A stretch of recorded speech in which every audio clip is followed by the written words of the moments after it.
Time's up. Have your own. Here it comes.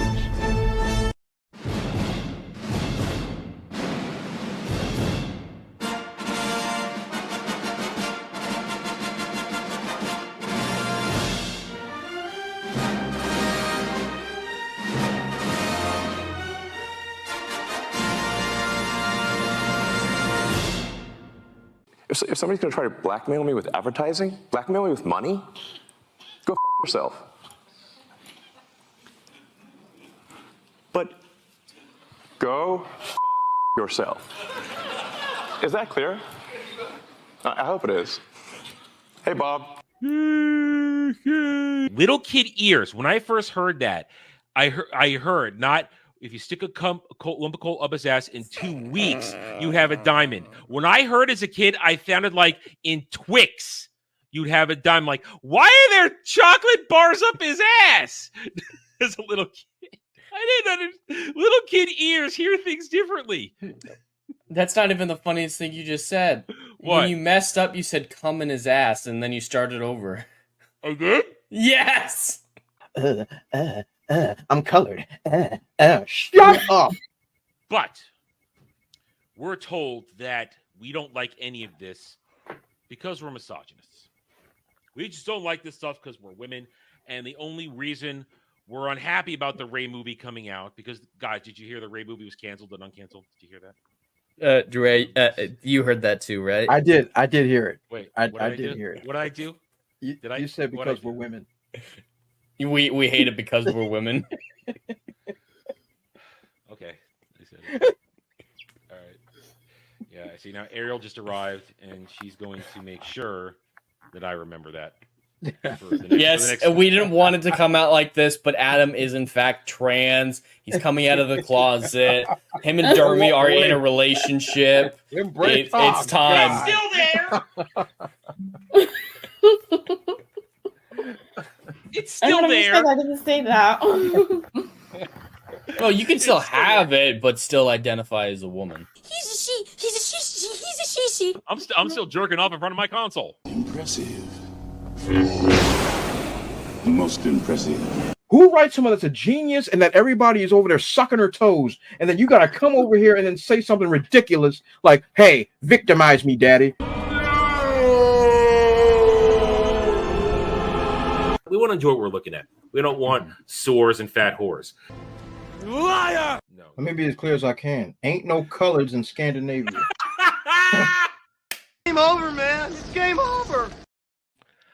I promise I will update the intro next week with all the other stupid shit we've said in the past couple of weeks. I was supposed to do it this morning, but I just did not have a good night's sleep, and I've been all over the place. So I promise I will get it done. Hail and howdy, though, everybody. Welcome to the roundtable, where we hope you've had a glorious week, because I know we did. We had a fun week. We're gonna dig into it. We're gonna have some great storytelling today about things happen, because the Acolyte died. I mean, Jed, how are you? I know you are just so happy the Acolyte died. Oh, the Acolyte had virtually no impact on my life whatsoever. I didn't watch it. I heard about it a little bit in a comedic sense, but I am very happy to see the stands meltdown. That is more entertaining than any show could possibly be. So yes, I am ecstatic that the Acolyte canceled, just for the entertainment value that Twitter has provided me as a result. Yeah, we are going to take some time. I've showed it. I've added to it. We will be showing you how the meltdowns began, what they were like, some of the ones I saved. And part of the discussion that we'll be having, the analysis we'll be having, is the evolution of the stands, because it went on for a while. This week, but it changed on Friday. And it's since sort of evolved into today, and we'll get into that. Dre is running a little late. Dre will be here. He's just running a little late. But so we'll get a little extra stuff. We'll get our diversity shield back eventually, but we're running a little risky for the first few minutes. Yeah, it's going to be rough. We've got no female representation. It's just me and the ginger. So at least we're talking about a white property to start with. That's we are going to start with talk about. Yeah, exactly. It's a safe one, and something we can both comment on, because we did watch it recently. Before that, though, hail and howdy to the chat. I hope you guys are having a great Sunday. As always, we appreciate you guys being here. Hit that like button. Hail both Legatas and Algrim the Strong, my mods, my regulars, here to keep the peace and troll me when necessary. You guys are doing well. I love you both. We had a discussion the other night on Saturday about mods and how important it is to have mods you trust. And we cannot thank all you guys across all of our channels. Some of you are mods across a lot of the channels that we all share in our section, our network of the fellowship here. But thank you all. Thank you all for the work you do. You donate your time to us, and we thoroughly appreciate it because you're our protection for when really bad people come in and want to try and tank a stream, take a channel. You guys are here. You're great. We appreciate it, and we thank you. Thank you. Seriously, thank you. So held both to Legatus and Algorithm, who do the heavy lifting on this channel to keep me going, keep the trolls away. Hail to you, Ruben X. Hey, they didn't get a notification. Yeah, guys, remember, I usually don't hit notifications because I don't trust them. I don't really use them myself because I just check my subscription page, see what's going on all the time. But check the notification page, check your subscription. Check your subscription. You never know when YouTube might decide to clean you out. I had a rough week the other week where I would go up 1, go down 2. So check your subscriptions. But thank you. Hail to you, Ruben X. How you doing? Hail, huzzah, Son of Joxer, who will be joining us next weekend for the premiere of Mortal Country Season 2. He'll be joining us for that first episode. So huzzah to you, Son of Joxer. Hail, Frank Baxter. Get it together. I try. I mean, Jed, I after we were done last night, I ate dinner, and then I streamed Dragon Age for 6 hours. You know? Jesus Christ. I did it. We had fun.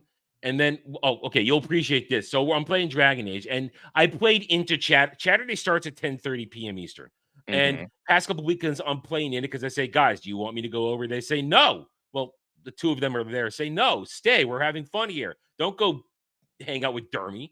He's going to be retarded. So I played into it. So I played almost another 2 hours into midnight. And at one point, they send over Dom H to deliver the message. Dermy wants you to come over. I go, no, I'm playing. And then they come up with this. They came up with an idea that if Dermy said he liked Captain Janeway better than Captain Cisco, that she's a better captain than Cisco, that would anger me enough to come over immediately. And I said, first of all, telling me that Dermy is saying that, I know it's bullshit because Dermy hates Star Trek. He doesn't know shit about Star Trek. Really? Oh, he hates it. He hates Star Trek. Oh, that is disappointing. I knew there was a reason I didn't like that little freak. Yeah. Dermy hates Star Trek. Because I told him, I said to him last night, you're a heathen. And he goes, no, I like Doctor Who. And I said, so you're still an uncultured swine because you don't like Star Trek. So they tried to get me over there. So I did a 6-hour stream. And then I was on Saturday just chatting, not actually doing anything, just chatting for another three hours or so. Oh, there was something cool. So I will mention this to you because I know maybe it's a private game you might like to play it. So there's a game that just came out, and we're buying time for Dre to get here, guys. That's why I'm doing time for Dre to get here. Let me boot it up actually. So you know that I play with Horny Alpha and a couple of other guys every couple of weeks. We play a co-op game together on Alp's stream. He likes to cycle different things in there, and I put this game on my wish list, and so I was keeping an eye on it. But Alf checked it out. He checked it out this week, and he started playing it last night, and he said it's actually pretty good. And it's a game called Dawn of Defiance, and it's a Roman survival game. Got some Roman stuff in it, and I mean, I'm bringing it up right here to show it off to you. And basically, I saw him playing it. It's early access, and it's on sale right now for a few days, and it's actually looks pretty good. Where you get to, do Roman stuff. It'll be there's a lot of he says there's going to be some mythological influences in there too. Let's go forward. So I know that you're more into the Greek stuff, but it's it's the neighbor. It's the neighbor. So I thought I would show it to you. Derivative. Yeah, the derivative. But we'll take what we can get with a good looking survival game that actually plays well. And it does play well. And it's got an intuitive crafting system and building system. So we'll probably be playing this in a couple of weeks on Alf's channel, and we'll get a private server going, and we'll probably have some fun with it. I'll probably get it because $15, it's not a big deal. That's not too much of an investment for it. So yeah, this one's pretty cool. So Alf was doing that. So I did some work last night. I was helping out and making sure that Dermy knows his place and everything, that he's a retard. because they brought me in there when I finally came in, and even though we all knew that it was a troll job to get me in there, they all appreciated the venom with which I unleashed on Dermy when I arrived. It was not one of my best, but it was up there. Yeah. The hatred I spewed. So it was, but I was busy. So I do the best I can. I can't help when I go to sleep and I'm sleeping soundly and my body rebels on me and doesn't allow me to keep sleeping and then causes me discomfort for hours. I can't help that. So I didn't get the intro fixed today. I'm sorry. I'll add in me falling in love with Dermy or whatever the frick the clip was that Drake timestamped from 2 weeks ago. I'll get it in there. And there's one for Jed in there, and there's another one for Dre. Yeah. Hey, we have to keep it going. All right, I've stretched that intro out as long as I could. Well, I can add a little bit to right, it. Go for it. I do agree with you that Cisco is better written than Janeway, but I prefer watching Janeway. I really am a Voyager defender. I need to rewatch them all before I could say which is the better objective quality because it's been a long time. But I enjoy Voyager more than most people. Okay, we're gonna have to go down a nerd rabbit hole just for a second here, just because we waste more time. Just this kind of shit we do on Middle Mondays, but we're killing time until he gets here. I won't listen. I don't hate Voyager. I think Voyager is fine. I've seen it all the way through 5 times in my lifetime because at one point they put it on when they put it on syndication. When I was up late, it was on and it was like 2-3 episodes at a time. So I just watched it over and over again in a process of a year. So I've seen Voyager plenty, and I don't hate it. I hate aspects of it. I hate poor execution at times and also I hate I will say Cisco is greater than Janeway because Janeway was a disaster. She caused so much damage to the Delta Quadrant. The Delta Quadrant is not recovering from her presence. I do have to agree with the Jack, though. Kirk is obviously the best. Well, yeah, Kirk. Well, he's the original. He can't because last night they before I got there they had a conversation Kirk Picard and I need to have a stronger Star Trek panel on to really have that discussion. Because it's different aspects. Because they're very different characters, so it's hard to compare. So what I usually like to say is Kirk above Picard, but TNG above original Star Trek. Yeah, I agree because Kirk is a wartime captain, and he goes through different things. And last night, Kratos made a great point that the TNG crew is better developed than the. They also have a lot more time. There's a lot more seasons and then the movies on top of that. But I do love Picard, though. The philosopher captain is something that appeals to me a lot. I've always loved Picard. The sometimes TNG is absolutely my favorite Star Trek, though. Yeah, across movies, except for maybe Wrath of Khan. Wrath of Khan is the only thing that might. Wrath of Khan is still the best Star Trek movie. It still is. Yeah, it's the best movie, but I don't know if I'd say I'd like it more than TNG. We need to rewatch that for driving. We need to do it because I did that it on the one original. Needs to be. I did it on the original concept of the show, but that's been since deleted and archived and deleted in many cases. So we do need to redo that. I'm always down to watch Wrath of Khan. Every time we do drive-in and that intro comes up, that's why it's there. I'm very proud of that little segment because it just worked out so well, especially because of the track I chose for the overlay. It dips in that 1 second, and by putting Kirk yelling Khan in there, it fills it perfectly, and I just love the way it worked in there. So yeah, we're gonna have to do that. But yeah, so I mean, it's so hard for me to rank number ones because they're all awesome. All 3 of them really are awesome in their own way, especially because I mean, Kirk was always awesome from moment 1. That's the thing about Kirk. Kirk was great from moment 1. Yeah, he started very strong. Picard, they had to find out exactly what they wanted to do with him, and he evolved as the season went on. And Cisco, Cisco didn't become Cisco until season 3. I agree with that. His first 2 seasons are very weak character-wise. When he's Commander Cisco, it's as though Avery Brooks wasn't sure what to do with the character. He wasn't sure how he wanted to play him, this and that. And he got a little edgier. And then when he became Cisco Hawk, when he decided to look how he did when he was Hawk on Spencer for Hire, that is when I realized, because I was sitting there watching him. I started season 3, and he's been promoted to captain, and he grows the goatee, but he's still the goatee works for him so well. He's still got the hair on his head.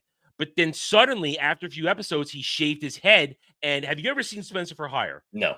Oh, it's a great show from the 70s. It's fantastic. It's just basically episodic week, detective mode, and he plays a bounty hunter in it, or called Hawk. And that was his look in it. Just this complete badass who always pulls out his gun first and asks questions later. Hawk was awesome. So I'm sitting there and I'm watching that season 3, and suddenly he walks out and he's got the goatee, but he's shaved head. And I go, it's Hawk. He's Hawk now. And from that moment on, he was just perfect, because he just gets better and better in each season. And I want to be careful, because now Frank is in season 6, and all I got to say is when you get to the finale, Some great stuff going on. it's been 20 years and it's still too soon. It's still too soon. It's too soon. I won't spoil it. Great ending. I won't spoil it. I won't spoil this too soon. I think we can all agree, though, Archer was the worst, but it wasn't his fault. It's not his fault. The concept of Enterprise was just not a good idea. I still watch Enterprise. It is the last Star Trek thing that I count as Star Trek. I haven't seen Picard season 3 yet, so I can't include that. But you should. You should. You don't need season 1 and 2. Season 3, it's as I always say, it's a nice little love letter to say we're sorry for Terry Matalas. Space says, I'm sorry for the first 2 seasons. I wasn't here. I'm going to give you the goodbye the TNG crew deserves, and everybody's excited to be there. They behave like their characters should. I mean, just without spoiling, there's just one point where Riker criticizes Worf for during a fight for using his sword when the sword had a phaser built into it, and Worf just says, "Swords are fun." That's absolutely what Worf would say. Swords are fun. They are indeed. But we got to answer Al Good's question. Who would you want to work under versus watch? Oh, I have one clear answer. I didn't even think about it. I would say I would like to serve under Picard. Absolutely. Because Picard rewards excellence. And if I work my ass off, no hesitation, I would work for Picard first. It's cliche. And because Picard, he will bend the rules, but Sisko, it's a roller coaster with Sisko, because he goes off the rails constantly. And listen, if you are good enough to keep up with him, you're going to do fine. But if I'm looking to, in a normal situation, do a good job, advance, and be recognized for my outstanding work, I know working under Picard, I will get noticed, and I'll be rewarded for my merit. And you already have to be a degree of excellence to be with Sisko. But Picard, you can evolve and grow and advance. That's an excellent way to put it. That's an excellent way to, and I don't want to work for Kirk, because I'll die. I'll get redshirted. I'll get redshirted because I want to have a chance. It's like, hey, you go check out that hill. Yes, sir. It's gonna go down. All right, well, absolutely get it done. Yeah. And Janeway might leave me behind someplace. She might leave me behind. Don't trust her. Anyway, all right. So that was a good little nerd thing. That's gonna go into nerd talk section on the playlist. That's a good clipper there. We will do that. I'll clip that one out. That was a good one. Anyway, all right. So let's get started with the actual show. So people are walking in still. We'll start with this. So for Halloween last year, Jed and I, for the first time, we went over the Crow, the original Crow, the 1990s Brandon Lee tragic movie, lost his life. Jed was okay with it. I still love it, but it is the standard. I was not a fan. You weren't a fan, but but you understand its significance. You understand its place, and you understand it shouldn't be touched. Oh, absolutely. It should be touched. So we've known there was a Crow remake it's been in development hell for a decade. It was just, and Jason Momoa was in the lead at one point. I heard that. And he abandoned it smartly, very wisely, to F this shit. I'm out. I'm not doing this. So they pulled one of the Skarsgård brothers in. Now, listen, the Skarsgård family are all a bunch of excellent actors. They all are good actors. They have their roles they can play in everything, from father all the way down to sons. They're all good in their own way. But I believe it's Bill Skarsgård got finally tapped to play the new version of Eric Draven in this Crow. I did a video on it. I've made fun of other streams when the trailers released that this thing was god awful. Jed, this thing had a $50 million budget. What do you think its entire weekend haul was for this premiere from Thursday all the way to today? The last number I heard was 5 million. Not quite. Not quite. In the end, I'm sure it might be adjusted for tomorrow because remember Sunday is an approximation. Mhm. 4.6 million domestic because there's no international release. For There's this no dog shit. international yet. Not that I can see. So I mean, let's check. Right. So this is what it pulled in on That's Thursday. embarrassing. 650,000. I mean, it does have a small budget, but it even with its minuscule budget, at least minuscule by today's standards, Yeah. it's not making shit. No. It break even point would be what 125, 150. Something like that. This thing isn't even going to make $10 million. Not unless it has an international. It has international. It's a massively. Some of these aren't releasing till September. That's really weird. That's how. So all right, I take it back. With international, it'll cross 10 million with international. But I don't think it gets much higher than 25, 30. This is going to be one of the ones where we don't have to talk to the people who have this weird obsession that theaters don't take any money from. Mm-hmm. Like, there are so many people who believe that. This is going to be one of the films like Indiana Jones, Dial of Destiny, that we don't even need to have that discussion with these people because it doesn't make back the base budget. Yeah. It's going to lose so much money. And rightfully so, because they turned it into this weird fake punk rockish thing with you can sort of see it in the poster here. You sort of see here he's covered in these awful tattoos. It's they amp the gore up in it apparently. And they changed the fundamental style of it because goth is very different than punk. Those are different things. I'm not a real fan of either, but I can at least tell the difference between the two. Hey, I am a fan of big titty goth girls. Okay. You can't go wrong with those. I will have to agree with that. Cannot listen. I won't try to fix them, but I will have fun with them. there's no fixing the daddy issues. There isn't. But I do like goth architecture, like classical goth architecture. Well, now you're getting serious on me here. I can't say this. But big titty goth girls. Yeah. Okay. No, it's serious. I'm not serious. Yeah. This thing was a disaster. When it got announced and those trailers came out and they released more screen caps and clips, this thing got destroyed. The internet united. It's one of those things where the internet came together and said, no, you do not get to put this out. And who put this out? Who put this out? What studio was it? Was it Universal? I don't know. It doesn't say right here. Lionsgate. Lionsgate, yeah.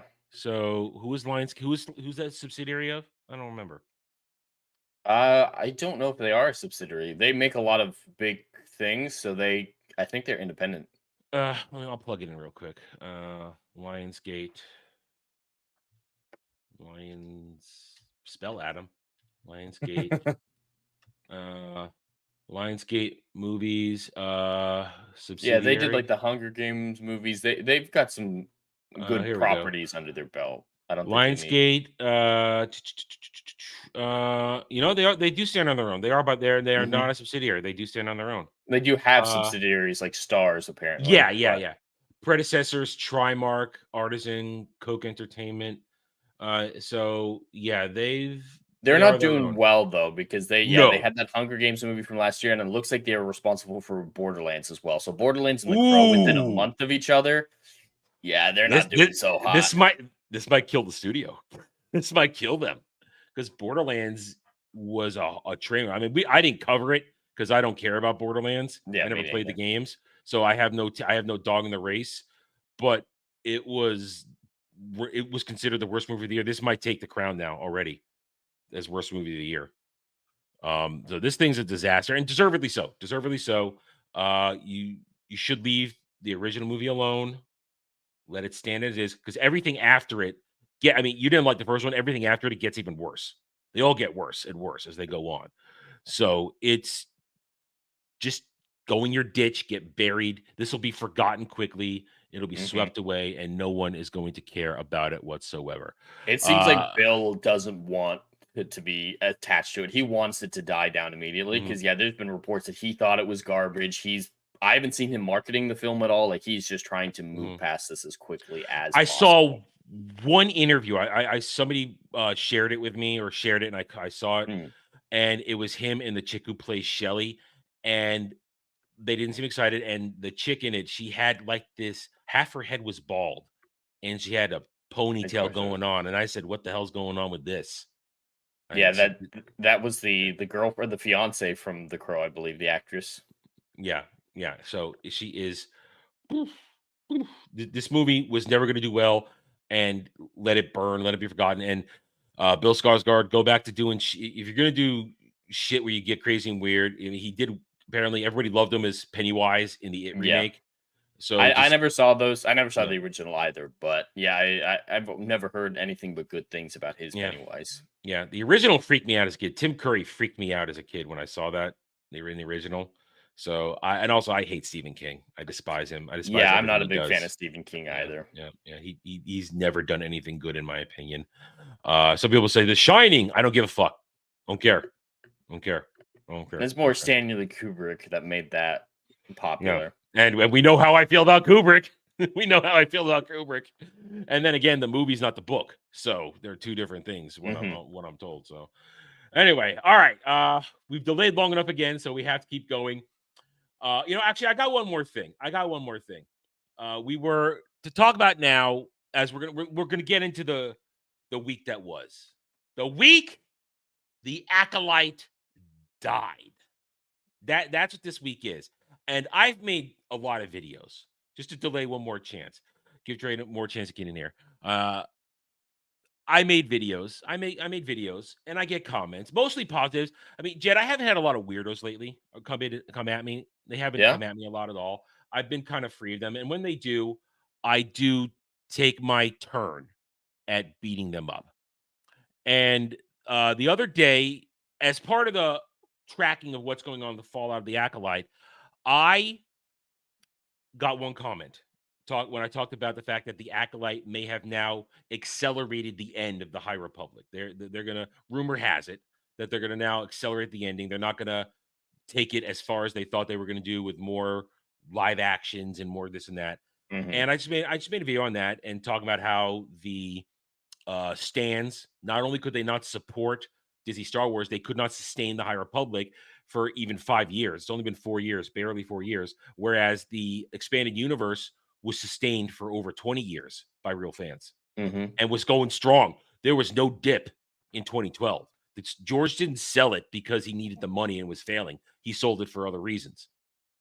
So I did my video, and I had a troll. He came in, said one comment, and I will show it. He said one comment. Boy, this guy is painful to watch.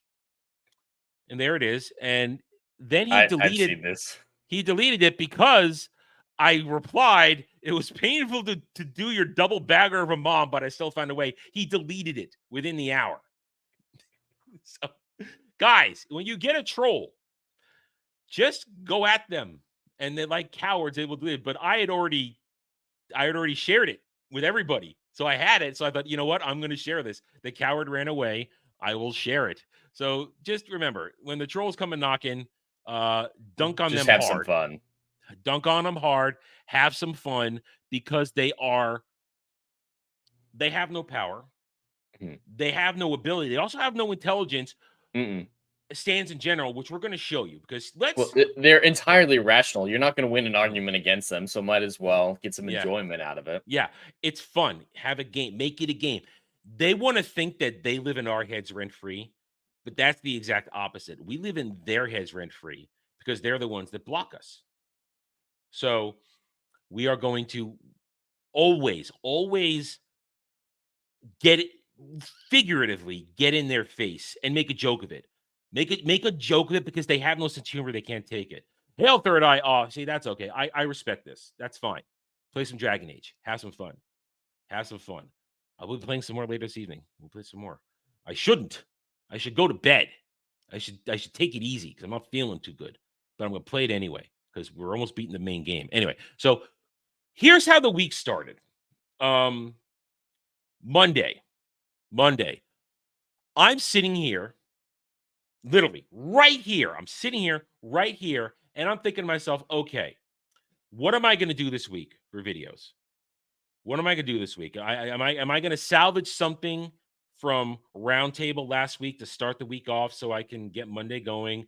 Because Tuesday I had a doctor's appointment, so I wasn't going to do Mellow Monday. Something. What am I going to do? What am I do? So I did salvage something from last week's show, and I put it out. I'm like, okay, that's enough. Algorithm fed. I'm now going to putter around and be annoyed that I have to go to the doctor's on Tuesday. And I'm sitting there, and it's 6 in the evening. And suddenly, Dermy, of all people, because I had stopped checking stuff for the day. Dermy gets home, decides to check shit, and I see DM pop up. They canceled the Acolyte. And I go, wait, what? And then I realized that a lot of things are happening. People are discovering it real time. Apparently, Jeremy sees it real time during Cobra Cast. A lot of people seeing it, and suddenly this and realize it had happened at 4 p.m. Deadline had dropped the first article at 4 p.m. So I went and did it, and I said, and I burst out laughing. I quickly put myself together and said, this cannot wait till tomorrow. I have to do this now. I put it out. Acolyte is canceled. And Jed, the roller coaster begins in that moment. Because I made the video, and then I just sat there the rest of the night watching the meltdown. I know you don't get them on your timeline the way I do because I mess with them a lot. With the Acolyte cancellation, it overwhelmed my timeline. It overwhelmed it. Yeah. Excellent way to put that. It was so overwhelming that it was the same people tons of times over and over again. It's not like it was thousands and thousands of people. It was like 100 people doing a million posts. It was ridiculous. There's no better way to put that. So they started, and I realized I need to keep track of these because, and anybody that was watching the DM rooms notice I said I'm going to keep track of these. This is a content all on its own to watch their descent into insanity. And then I got home when I got home on Tuesday, it was perfect. I just went through it and I broke it down and I went through all of them, and it's watching people lose their shit in real time. And they literally, as you said, the same ones. That's an excellent point. And you'll see some repeats in what I'm going to show you here. I've already showed in the video, so we'll gloss through some of them.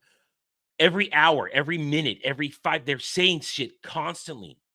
And they're crying and weeping and melting down and losing their shit. And all you can do is laugh.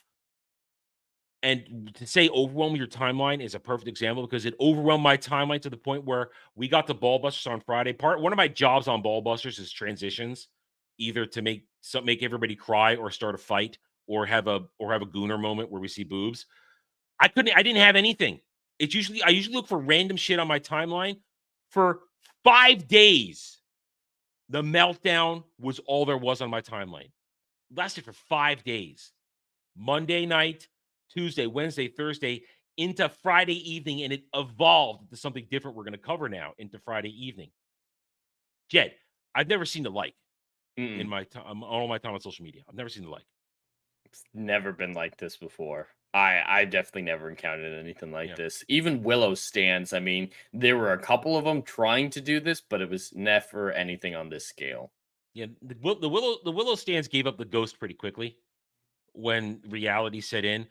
But the Acolyte stands, the Dizzy stands, they're giving themselves manufactured hope. That is unreal. And we're going to get into that. So we're going to start. So we're going to go on the timeline on this. I did a stream last Wednesday. On Wednesday, I did a stream. We went through it, but now I have Jed here. So we're going to do it. We're going to do an abridged version of it where we go through the timeline. So here are the meltdowns begin. And Here's some of them. Let's zoom in so you guys can see them better. The very first one I saw. This show meant a lot to me. I've never seen so many tweets and people come together over a Star Wars series. If we don't get a second season, one of y'all will definitely need to fly to Dallas to console me. This begins the trend of what we see of how these people behave. I do just want to ask, does she Mhm. have no friends in Dallas that like the show that can console her? Well, you bring up an excellent point. These are You exactly have what I was to gonna say. fly a friend to console her in. These are the people who consider their mutuals their friends. These are people who consider this person who has, let's see, Milky Way Ghetto Superstar has 2,400 followers. She thinks each and every one of them is her bestie. That's the kind of person this is, that their mutuals are their life. Twitter is their life. And the Acolyte was their life because it spoke to them, not because it was Star Wars, because it was their ideology. Mm-hmm. That's one of the core aspects of them. So there was this one.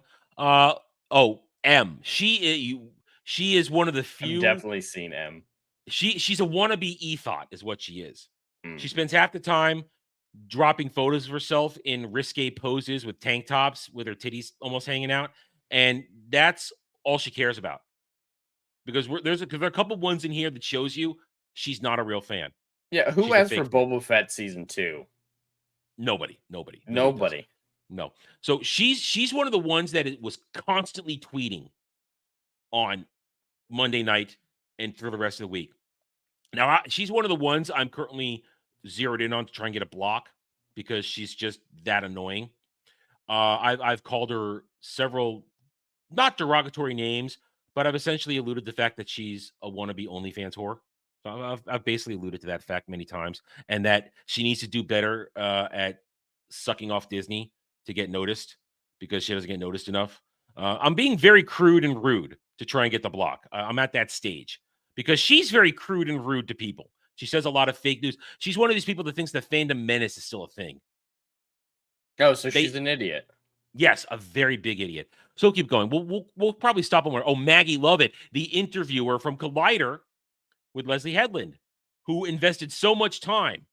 The double whammy of hearing Tamura Morrison talk about the lack of hope for Bo's return because of negativity online, coupled with the news about the Acolyte, speaks to the real issue I see in the TV side of Star Wars. It continues to cater to the absolute worst people. Okay, Jed, let's open up that discussion right now. Mm-hmm. They really, really did an about face turn to say that it's our fault that it got canceled, that because Disney wants to cater to us now. How absurd is that? Oh, it's entirely absurd. I mean, we've seen this type of behavior, like you're talking about, the about face with a lot of these properties. The first real big example that everyone goes back to is the Charlie's Angels movie from 2019, where the director was saying, "Hey, white men, this movie is not for you. Don't watch it." And then after it failed, flopped at the box office, that same woman said, "Oh, why didn't white men come see it? It's their fault it failed." It's the same thing with Acolyte. When we were told, "Hey, this looks like garbage," we were told not to watch it. And it seems like 99% of people who could have watched this show decided to follow that advice and not watch it. But then it's still their fault. We did what you asked. I didn't watch it. And now it's somehow our fault. But at the same time, the idea that Disney, Star Wars, Lucasfilm is catering to people like us is an absolute farce of reality. They've been catering to these crazy stands for years now at this point. For, I don't know, 8-10 years, you would say? 10 years. 10 12 years. 10, 12 years. I mean, we are literally 12, almost 13 years into Disney Star Wars. They've actively mocked us. They've actively labeled us with what I would say is libel and slander, saying that we're all the ists and phobes out there. That's a legitimate libel and slander. They've done all these horrible things. Lucasfilm continually tells people we don't want them. Force is female now, stuff like that. And so the belief that their big show that they're excited about was canceled because of us is absurd. They made it for these people and nobody watched it. Even Disney. even Disney has to realize the capitalist repercussions of making a bad show. There is a line, even for Yeah. these woke companies, where they cannot allow a loss of profit. There is a line. It is far back from what a normal company would be when they're ideologically driven, but we found the line. The Acolyte is the line for Lucasfilm. They just could not, in any sort of good conscience, business acumen, anything like that, continue investing this much money into this 180 god-awful million. show. That's insane. That is a big budget. Like we saw with Godzilla -1, that was $15 million. And that looks so much better, made way more money than anything like this ever could. These budgets are out of control and unnecessary. And it's why it got canceled. The budget is why it got canceled. If they made it for $10 million, there would be a season 2. Yeah, and budget, and nobody watched it. Nobody watched it. We covered the ratings. Nobody was there. It was for half of the season. It was off the Nielsen's. I still have the screen caps. I can bring it up if you guys want me to, because we're bringing up the Nielsen's are going to come back into play into this because I was waiting for it and it happened. It's the story I thought I was going to have to run with this week, but now it's just an addition to the main story. But you're absolutely right. They made it for these people. Well, this show. Go ahead. Are we going to get into the comparisons they made about other shows that had weak starts and eventually? Oh, we can. We can absolutely. I don't know if you have any bookmarks for that. Is what? No, I don't. Well, they may or may not. I don't remember what's in here. I don't think I bookmarked those, but that is one of their arguments. We're going to go down the entire argument list that they're doing. We're starting with they're making it for the worst people in the fandom now, the worst people on the internet. Which is bizarre. There's no way that there's going to be a new announced property that is made for who they see as the white male racist incels. There's not going to be a new show announced that's targeted for them. There's a ton of stuff that's still made for these people coming out. Skeleton Crew is not made for the worst people. It's made for these creepy weirdos. The childish adults. It's made for the childish adults. Yeah. And it's not going to change anything. No. Mandalorian Grogu, that's not made for us. That's made for the barely casual person who thought it was fun and is turned on it. The only people left are the look at the baby people who, most of them are girls who instinctively go, look at the baby, and then forgetting that they hate it because they can't help but look at the baby, which just kill it with fire. I know women who are like that. They're like, yeah, the Mandalorian's bad, but it's so cute. I stream with girls who are like that. They will rip on it, but then they see Baby Yoda go, look at the baby. Dragon Lady does it. She's not innocent. She's not here this week, but she's not innocent in that. She hates it, but she goes, look at the baby. So I did find one woman, though, I have to tell you about one woman who doesn't think Baby Yoda is cute and thinks that Baby Jabba the Hutt from the Clone Wars movie was cuter. I don't know how to respond to that. On one hand, yes, bash Grogu. On the other hand, you. Baby Hutts are not cute. I mean, that was a really ugly baby in the Clone Wars movie. Well, that was the beginning of that animation. I'm not a fan of that animation, but that was Really? that's its initial rollout. They hadn't they fine-tuned it in the later seasons. It wasn't as I do like that animation, but that movie is terrible. I do not rewatch that movie. Oh, I skipped that. When in the couple times I've rewatched the entire thing, I don't bother watching that because it does fit in to the regular series in one way. So I skip it. I don't bother. It is important for the introduction of Ahsoka, but just tell if you're showing Clone Wars to someone for the first time, just say, "Oh yeah, Anakin has a apprentice now. You're good. Skip it." Yeah, George made a stupid idea to jangle Jabba the Hutt and get people's attention, and it was just like, why? Why? We don't need to know that Jabba had an offspring. We don't. Whatever. Or Zero the Hutt was introduced in that movie. Oh yeah, the stands love to say, "Look at that representation." Yeah, that's a gay Hutt. Yeah, gay Hutt. Anyway, they want you to think. Well, I'm sorry. Okay, I remember where I was. Okay, they made it for them. You're absolutely right. They made it for them. And one of the things that is now that is the core issue of this whole entire incident. They made this show specifically for the window-licking, drooling identity politics stands who have the pride flag, who say I got my pronouns, I'm queer. They made this show for them because of Leslie Headland. She put it on there. Leslie Headland admitted it. We went over it countless times. this was for them. It's so obvious, but I've actually seen some of these stands on Twitter that we're going to go through argue that this was actually a big plan by racist misogynists in Lucasfilm. They specifically invested $180 million, hired a queer woman, told her to do whatever she wanted, just on the plan from day one to cancel the show to make fun of these people and say, haha, Star Wars isn't for you queer, diverse women. Yeah, and that's just bizarre. That is like, I can't imagine any company, even like, let's say hypothetically, the Daily Wire done that. I can't imagine even them doing something like that to troll these people. $180 million is insane. That's a budget for a movie. There's no way Lucasfilm would invest $180 million and then plus a marketing on top of that to own the woke audience. There's no way. They believed they had a true audience because they believe the smoke that X-Twitter puts out. All these people, the same people. Now, yes, listen, we joke there's 7, 8, 9, 5, 10 of them. There are thousands of them. We can be serious. But there are just thousands of them. And we're going to show you how many of them there are at the moment in just a little bit. But that's all there are. There's only them. And they showed up. I mean, I think we can agree they showed up in force for this. All of them showed up. They showed up in their full force. And they even tried to say during the show, there are more of us. We remember that. There are more of us. Where they had to quickly take that cringe thing down because one of the people behind it was a dude catfishing as a woman, pretending to be a woman. They were so confused how to respond to that too. And at the same time, that particular thing got attacked because there wasn't enough diversity in it. So that thing got yeeted within 72 hours, but we kept it and we made fun of it because we recorded it. So we were able to keep going on it for at least another week. But they tried to tell them there are more of us after the whole Wikipedia thing, and that blew up in their faces because it became apparent, no, there aren't more of you. There are more of you who talk on Twitter, but there aren't more of you in real life. So much so that we continue now. We're back to Molly Damon. This is one of my favorite ones.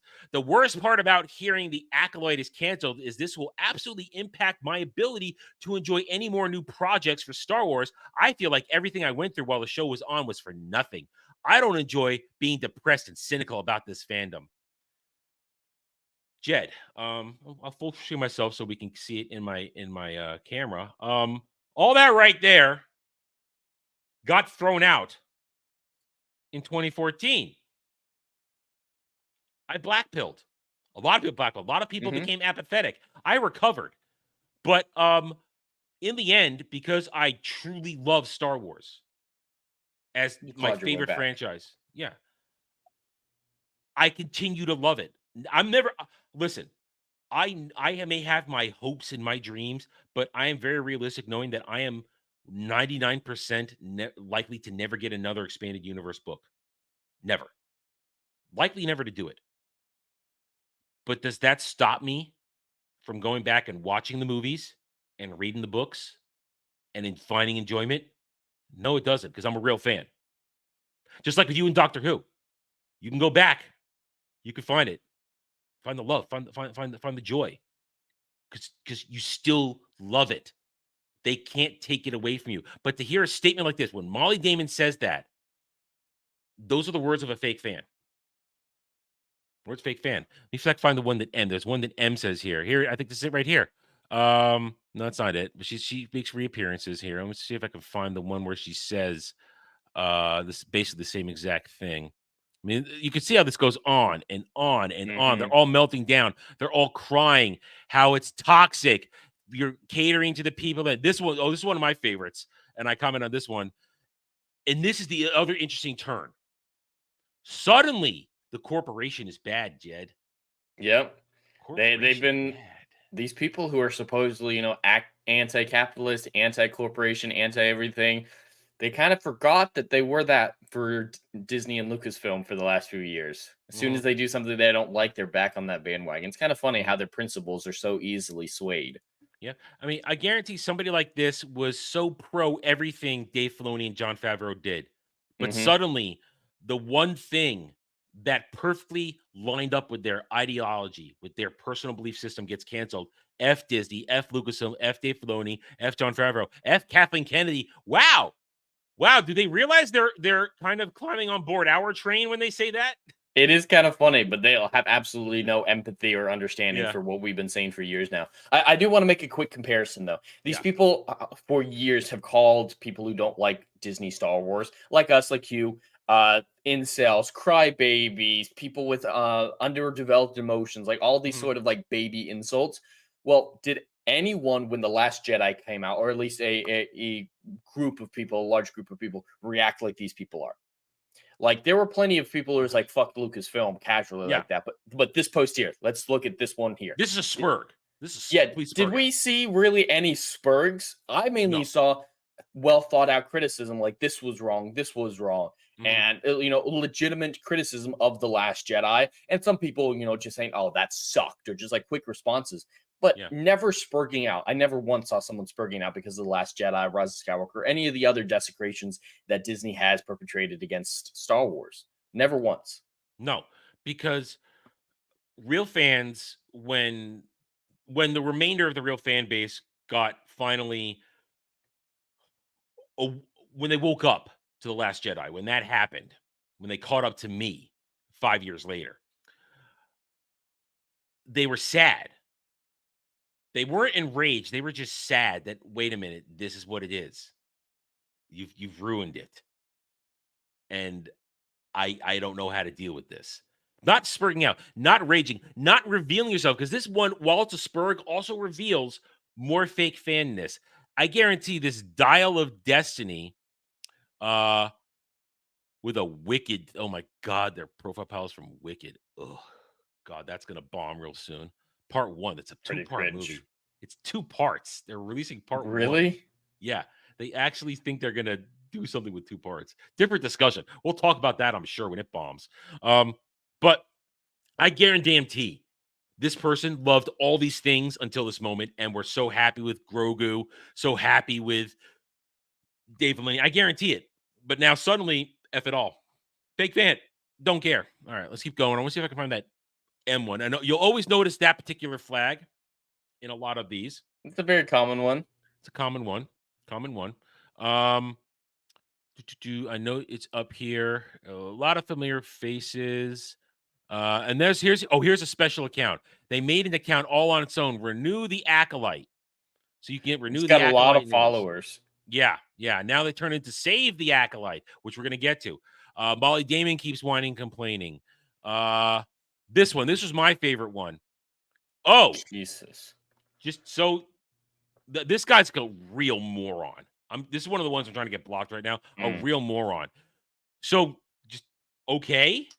There's a Minecraft lot of yourself? threats of violence in Oh, these. yes. Whether or not it's, self Minecraft or external Minecraft. Like one I saw is like, oh, I'm finally okay with the weapons laws of my state so that I can go to Lucasfilm Yeah. headquarters. And, I Lot can't say of- this shit on YouTube, but it was graphic description Lot- of how they wanted a lot of Minecraft gifs with people holding things like this, talking about what they want to do to people at Lucasfilm. A lot of that.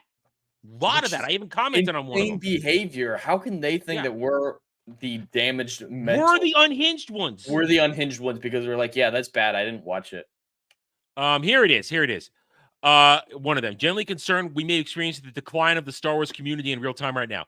I love this one from M because she's talking about the stan community. That these aren't the real fans. These are the stans. They're not. They're behaving. Next one. This is one of my favorite ones. If you're celebrating the cancellation of the Acolyte, you are not a real Star Wars fan. Here are some of the comments on Manla's most recent posts on Instagram. Oh man, he didn't say Absolutely the pathetic. thing. I've seen these screenshots, but Yeah. another account called them racist attacks. On That's Amanda's one end. is right over here. This one. We are witnessing a page directly out of the Kelly Tran harassment fake news. Never Fake harassed. news. Mhm. Never a single receipt She's produced. come out and said that. Publicly announced that she said, I cannot handle the fame. It's why I'm off social media. Fake news, but they don't believe that. taking full effect in Amanda Stenberg's Instagram comments right now. This is who Star Wars has continuously chosen to coddle and listen to. Once again, all right, so laughable. Let's read these. These are great. So I'm going to read these, and Jed, I want you to tell me if there's any actual racisms in here. Okay. Worst actress ever, worst show ever, both canceled forever. Everything you do is a disaster. Now you can do your dirty dancing all the time. We're talking about the Twerkathon from her diss track. Take the L, bozo. Canceled. Bah. Your acting is dog shit, and that's why the show was canceled. That's one of the reasons it was canceled. One of the reasons, yeah. We can all celebrate now that it's finally over. Should have spent more time in your acting rather than your dancing diss track skills. Glad the show got canceled. You must another nappy. All right, that one's close. We needed Dre for that one. We don't have. Well, look at the profile picture. Look at the profile picture. Yeah. They consider it okay. Yeah. Okay. Yeah. So that one doesn't count by their rules. Yeah, by their rules. How does it feel to have your terrible show canceled, princess? Yo, bad things happen to bad people. No season 2 for you. And season 2 canceled. Hope your ego took the hit it needed. Maybe learn to accept criticism next time before acting like a victim. The writing was bad. That's why it was bad. Season 2 canceled. Okay. Any racisms in there? Besides the one we were joking about, Yeah. No. They were. I wouldn't even call them personal attacks, but they roasting. They were roasting, and they were personal critiques. Like, Yeah. her acting was horrendous, so that's a legitimate thing to say. But to these people, the definition of racism is saying anything negative to a person of color.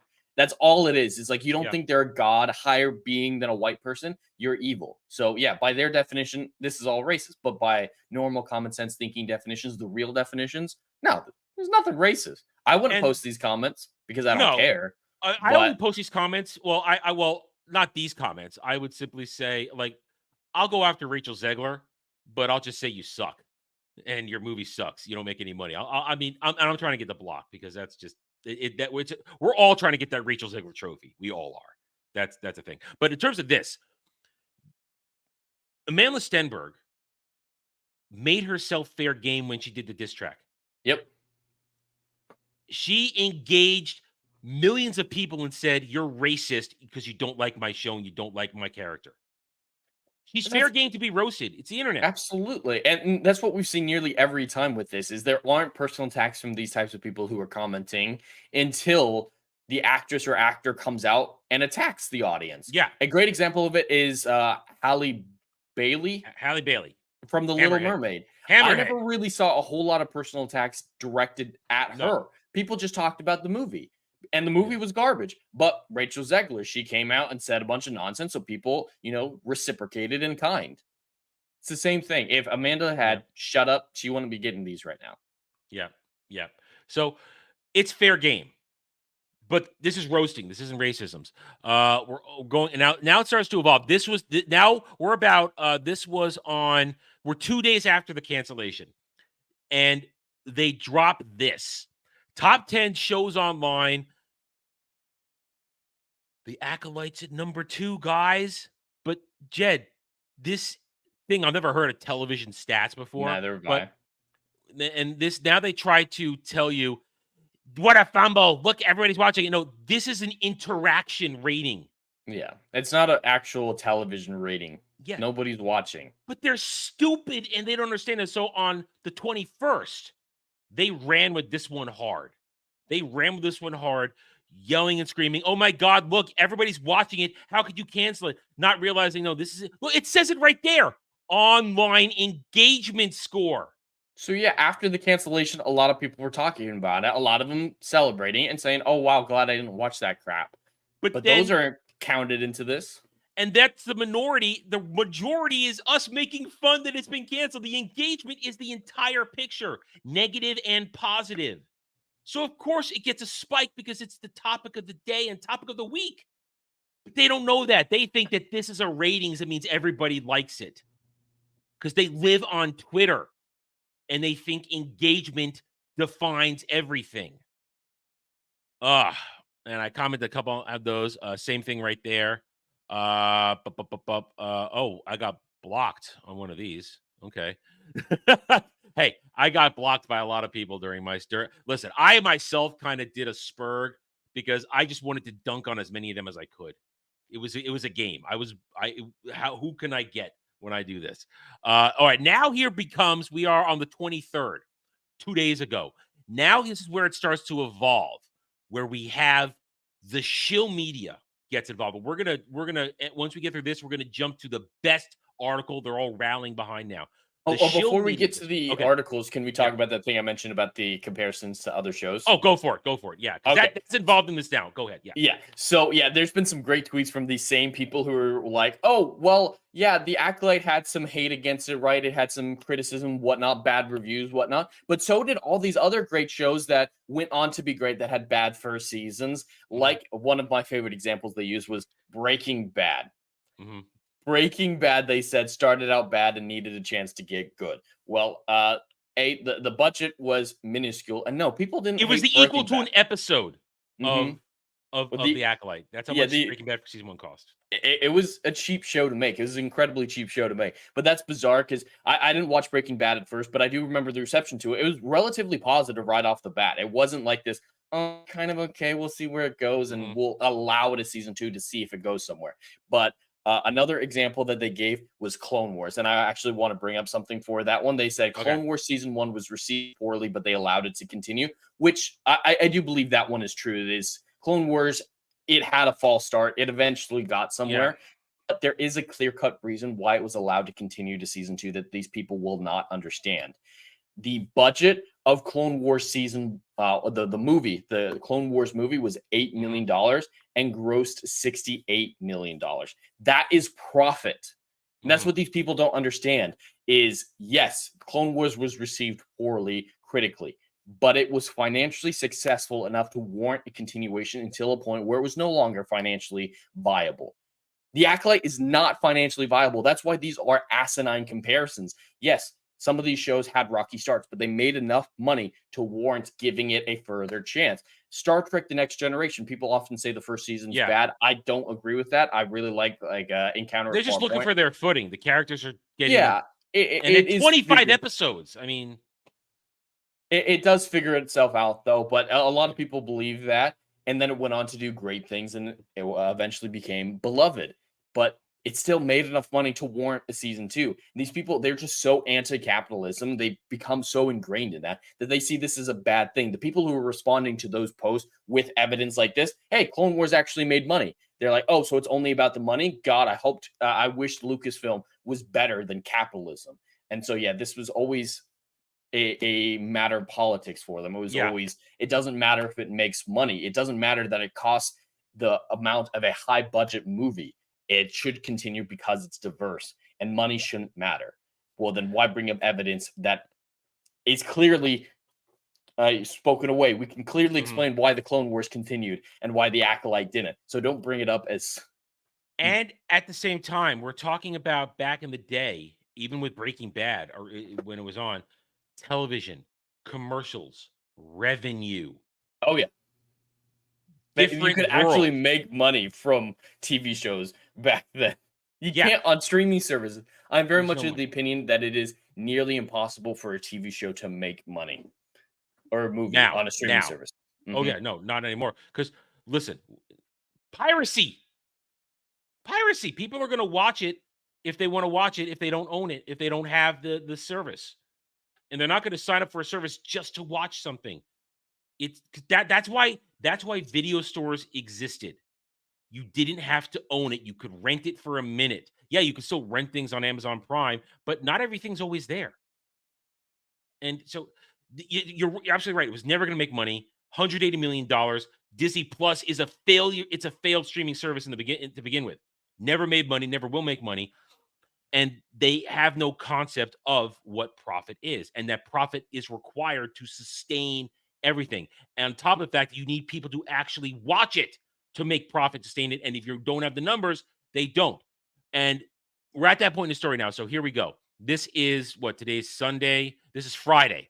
Friday is now when the story starts to change. The gnashing of teeth, the clutching of pearls, the incels are now who they're catering to. That stuff is dying down because they started something new. There's two things started. One, the shill media has had a couple of days to huddle together and decide how they're going to approach this.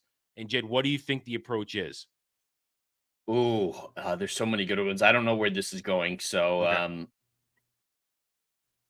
still more fan bashing, real Star Wars bashing.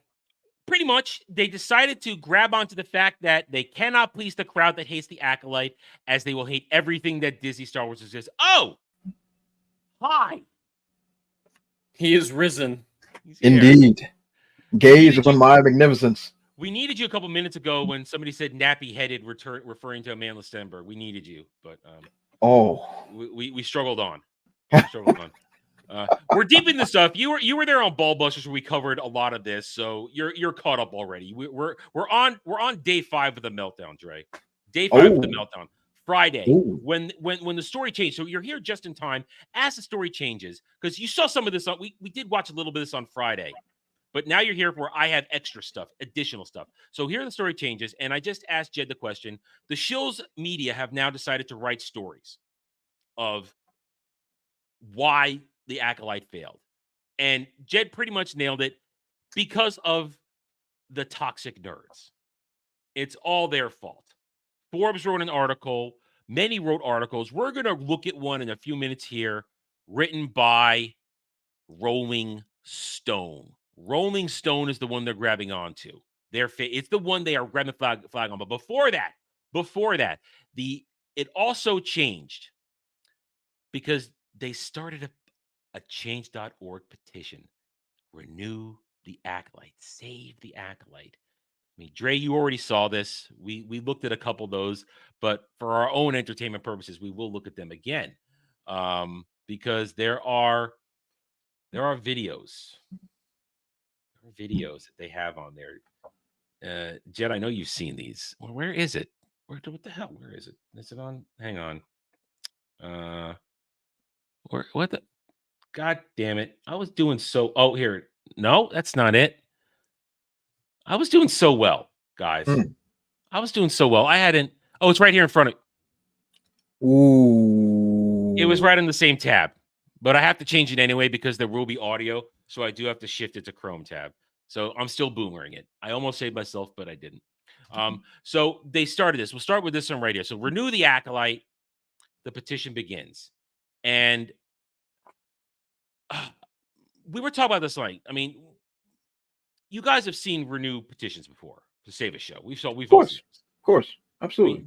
Jed, what was the one you mentioned last night? The petition? Yeah, what was the one you used as an example? The Witcher one. You must keep Henry Cavill. I actually have that one pulled up if you want to see what a real fan. All right, pull that one first. Pull that one. Let's look at a favorable one first. Let's look at a favorable one. And while you do that, I will see if I can find another one that I could find. Let me just get mine on here. Okay. All right, so there you go. All right, so walk us through that one. Wow, that's impressive. Yeah, that's what a real fan petition looks like. And this, yes, this is months, and this is probably a year after this one was created. Yeah, October 30th, 2022, so almost 2 years. So yeah, it is really high right now, but it started out significantly strong. In the first week, it was already at 100,000, I believe. I don't know if there's a way to see the timeline of. I don't know. I've never been that high on it. This is the significant fan response that Netflix did not listen to. So if they're not going to listen to this, is Disney really going to listen to Renew the Acolyte with their paltry response? Yeah. It's like 5 people on that joint. We're going to see it. Now, here's my example. I'll bring mine in. I used my example was Lucifer one. Oh, God damn it. It didn't show up. Hang on. They added the tab and it didn't take it. I know. Boomer.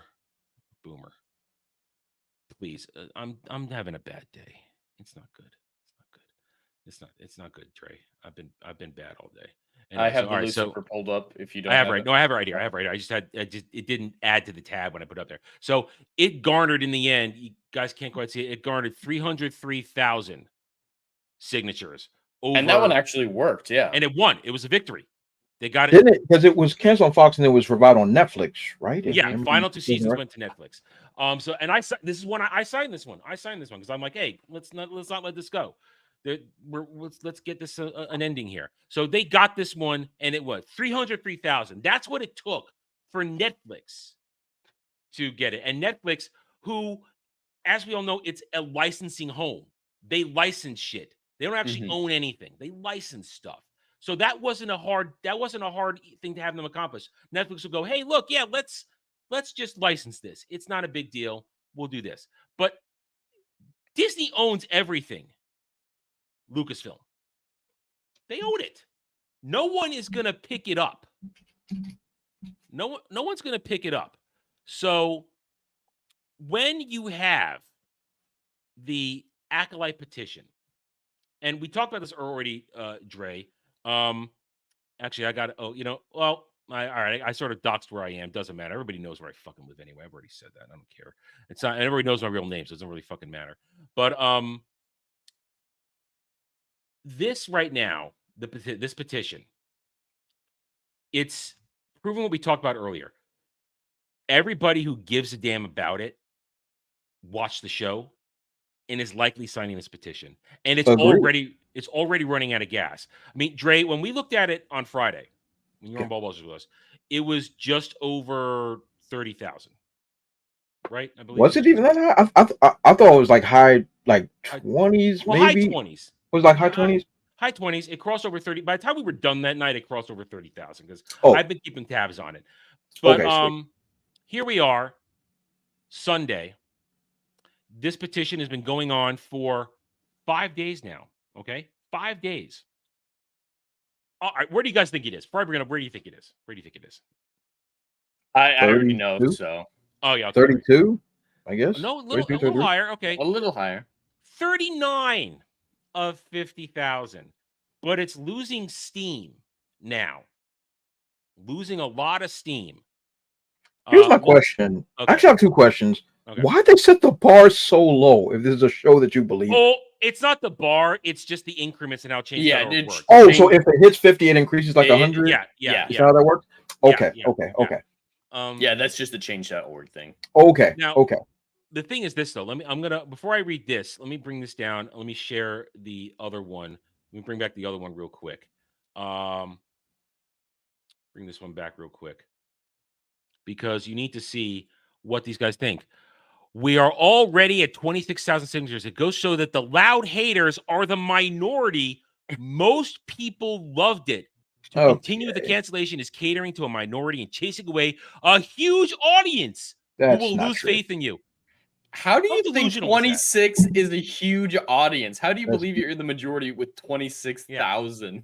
That's laughable. Do they not understand that hundreds of thousands to millions of people have to watch something for it to get high ratings? That a football stadium worth of people is not an audience for a television show? Yep, that's true. This is delusional. Yeah, these people aren't well. No, they're not. These people aren't well. I have a comparison here. So we all know 26,000 is a small number when it comes to the amount of people supporting a Star Wars production. Absolutely. I pulled up the amount of tickets sold, not the gross, but the tickets sold for Force Awakens, as that was the highest grossing Star Wars movie ever. It's still fair. Any guesses on how many tickets sold? It's got to be at least 3, because that don't make 2 billion. So I'm thinking like what, 400,000, 500,000 I'm tickets. gonna say a million. Sold? Tickets sold. A few million. You guys are extraordinarily low. Like Adam is barely getting 10%. I'm taking a very large swing. Okay. Because I know I can't possibly. All right, I pulled it up. Star Wars: The Force Awakens sold a whopping 111 million tickets in 2015 and 2016. Hypnosis in effect. Yeah, it's not a good movie, but we can at least use that as the amount of potential Star Wars viewers. Absolutely, that's more than fair. Out of 111 million potential Star Wars, and there's more people in the world today, so there's probably more. But Disney's hurt the potential Star Wars audience over the last almost 10 years since this film came out. But 111 million, 26,000 out of 111 million. And that's not a good amount. I don't think those number comparison is more than fair. I think that's more than fair to try to use that as the benchmark. And using it as that benchmark, this joint is failing on levels that's biblical. So it's just it is just delusional people that actually believe that this show is a success. And the fact that you got 26,000 people to watch I mean, 26,000, 29,000, 39, whatever the number is, 39,000. 39,000. Let's 39,000 refresh. people at Let's this point refresh. Let's refresh. that have Yeah, the at this signatures point, there. Yeah. Good for y'all, I guess. I mean, like I was saying on Ballbusters, it's okay to like garbage. It's fine. Mhm. Enjoy your garbage. Yeah. But it's still garbage. So But people in general are not going to enjoy it. But if you like it, enjoy. But don't try to come at us, be like, this is all y'all fault. No, it's But garbage. Dre, You happen to like it, but it's garbage. It's fine. the Acolyte opened the doors for so many Star Wars fans, new and old, to feel seen. They could see themselves, to feel welcomed and accepted by an IP and fandom that hadn't previously been so for anyone who didn't check off certain boxes. Not only that, but the Acolyte became a beacon for representation that many fans have felt was lacking in the Star Wars universe for decades. What are they All right. talking about? I just gotta say, you can be a fan of anything. Just because you don't see yourself on screen does not mean that that franchise is not made for you or you're not allowed to like it. We all have franchises that we like that aren't made for us, that we're not the target audience, and we probably wouldn't feel at home in a convention of that franchise. The example that I always use, despite how embarrassing it is for me, my guilty pleasure is Gilmore Girls. I'm not the target audience of Don't Gilmore feel guilty. Girls. But I fucking love the Gilmore Girls. I don't know what it is. I've watched it like 5 times all the way through. I don't like the Netflix season though, the reunion season. But it butchered Rory's character. It really did. I don't want her having one night stands with Chewbacca. It turned her into a whore. Yeah, Dre. The reunion show had her do a one night stand with Chewbacca, a guy in a Chewbacca costume, and told him not to take off the suit. I mean, this was a character we met her when she was 16 years old, and she was like this innocent little princess that we wanted to protect, even as we saw her grow up and go to college and whatnot. I don't want to know that. Even if she did that, I don't want to know it. The seasons was great for Lorelai and Luke, which is what I needed. I needed that. We needed closure there. I do. I needed that, but it butchered Rory's story. And yeah, I like Gilmore Girls. Okay, one, both Alexis Bledel and what's her name who played Lorelai, they were hot. They were hot back in the day. So that was I have no problem with watching it. And it was good storytelling. I liked it. I listen. Call me gay, call me whatever. I'm with Jed. Nothing wrong with Gilmore Girls. But yeah, audience. Yeah. We're not the target audience for that. We are absolutely not. This is right here. This guy right here.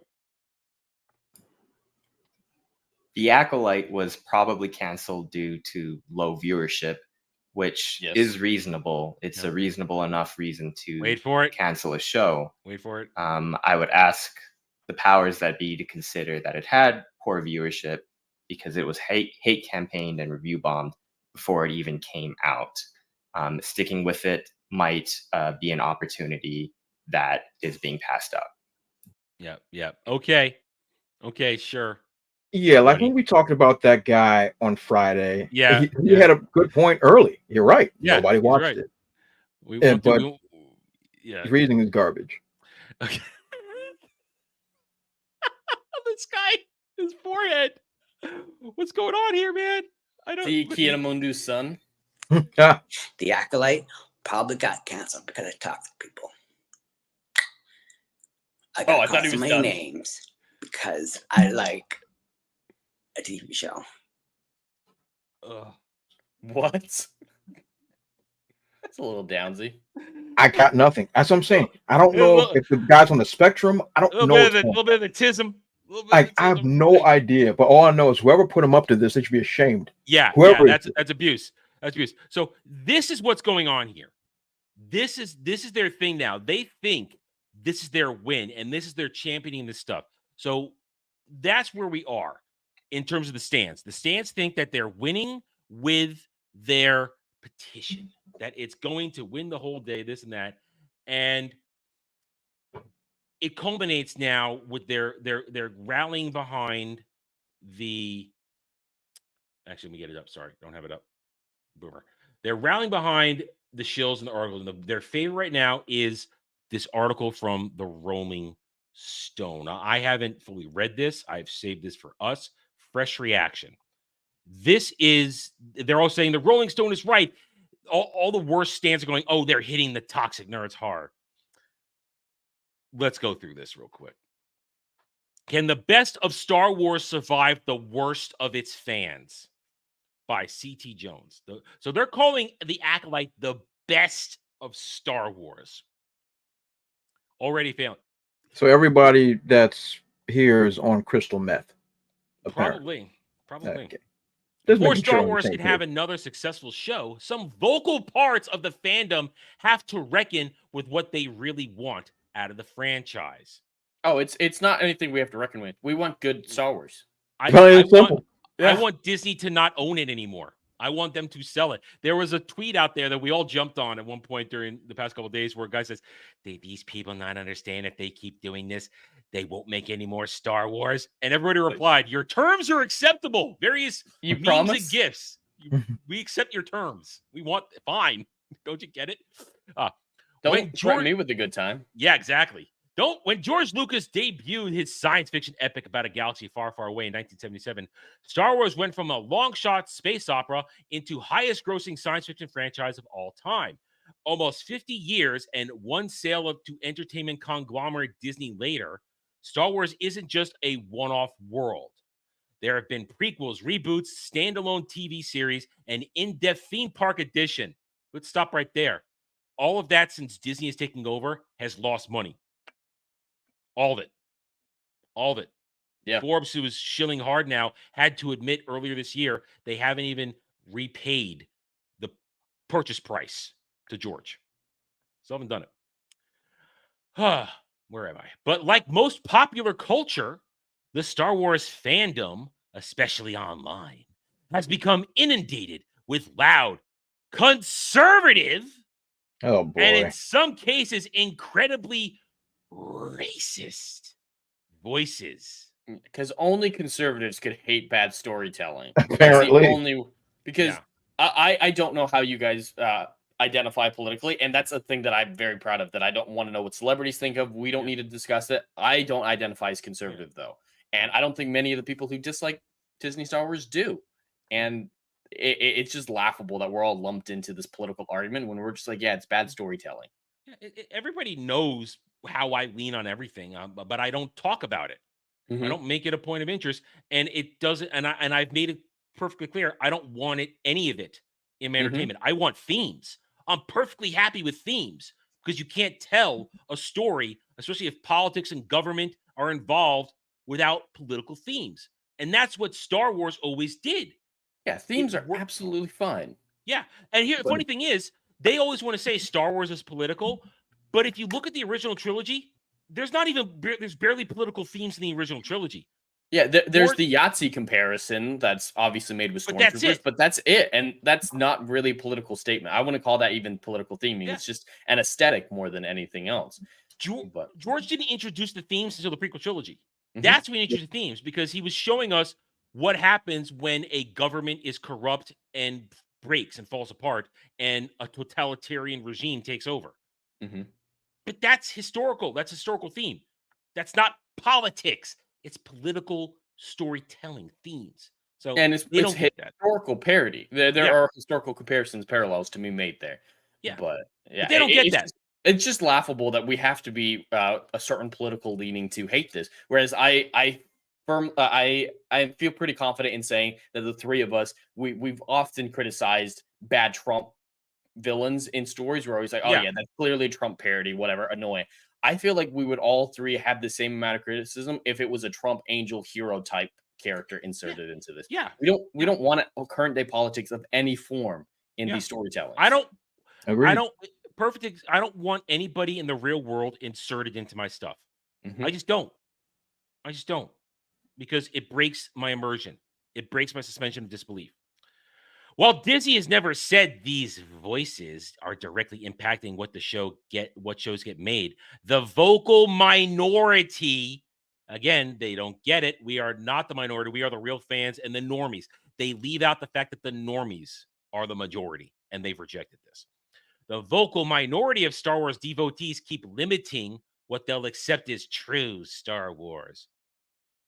I thought they liked minorities. I thought minorities were better than the majority. You have to listen to them more.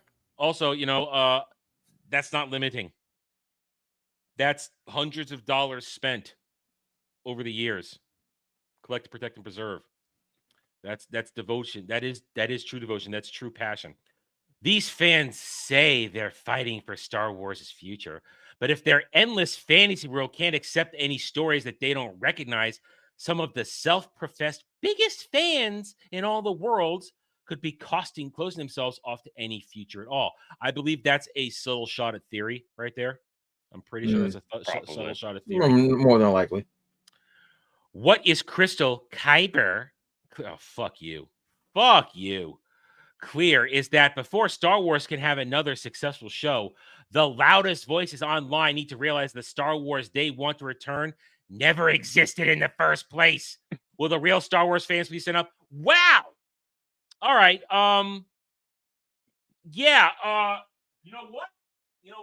Right here. Get them, fish them out. They're on the bottom shelf. I gotta bend over so you don't see my ass. So do it. Yeah, you know what? This freaking existed. It exists. That exists. You just imagined it. I guess. Kind of hurts. I think it's physical. It's a sheer delusion. Mass sheer delusion. I've spent hundreds of dollars, maybe even thousands of dollars if you total everything up over all the years, including merch, not just the books, toys, video games, time spent on an online MMORPG. I guess I imagined it all. I guess I imagined every waking hour grinding characters on Star Wars, on SWTOR, hours playing KOTOR, hours reading books, hours talking about it, hours as a child playing with toys that existed, the Star Wars that never existed in the first place. It existed. Right here, I'll go make full screen again. George oversaw all of that. It exists. It's real. He said, yes, you can make it. Just don't do this, don't do that. I approve this, I approve that.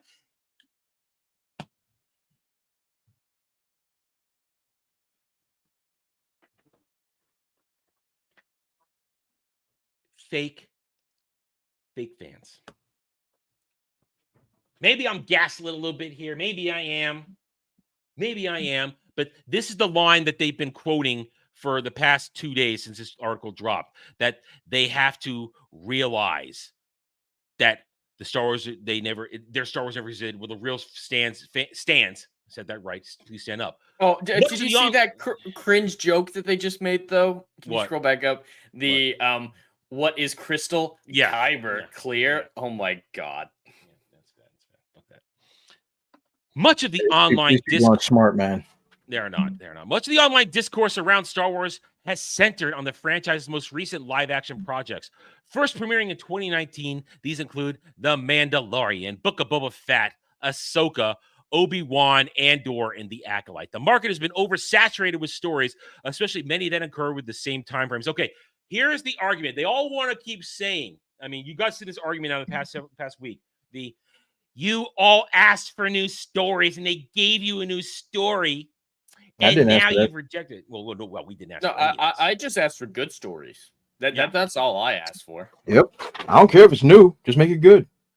But the stand argument is, this is your fault. They gave you a new story and you didn't watch it. You didn't want it. And now we don't get anything anymore. They're just going to be locked into the same time period. First of all, I never asked them to be locked into this time period because I never asked them to make any of this. Like you just said, I never asked for any of this.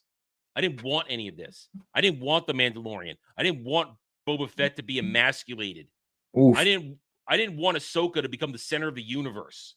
I didn't want Obi-Wan to have his story butchered because of a line they took out of context and spread out to a horrible 8 episodes.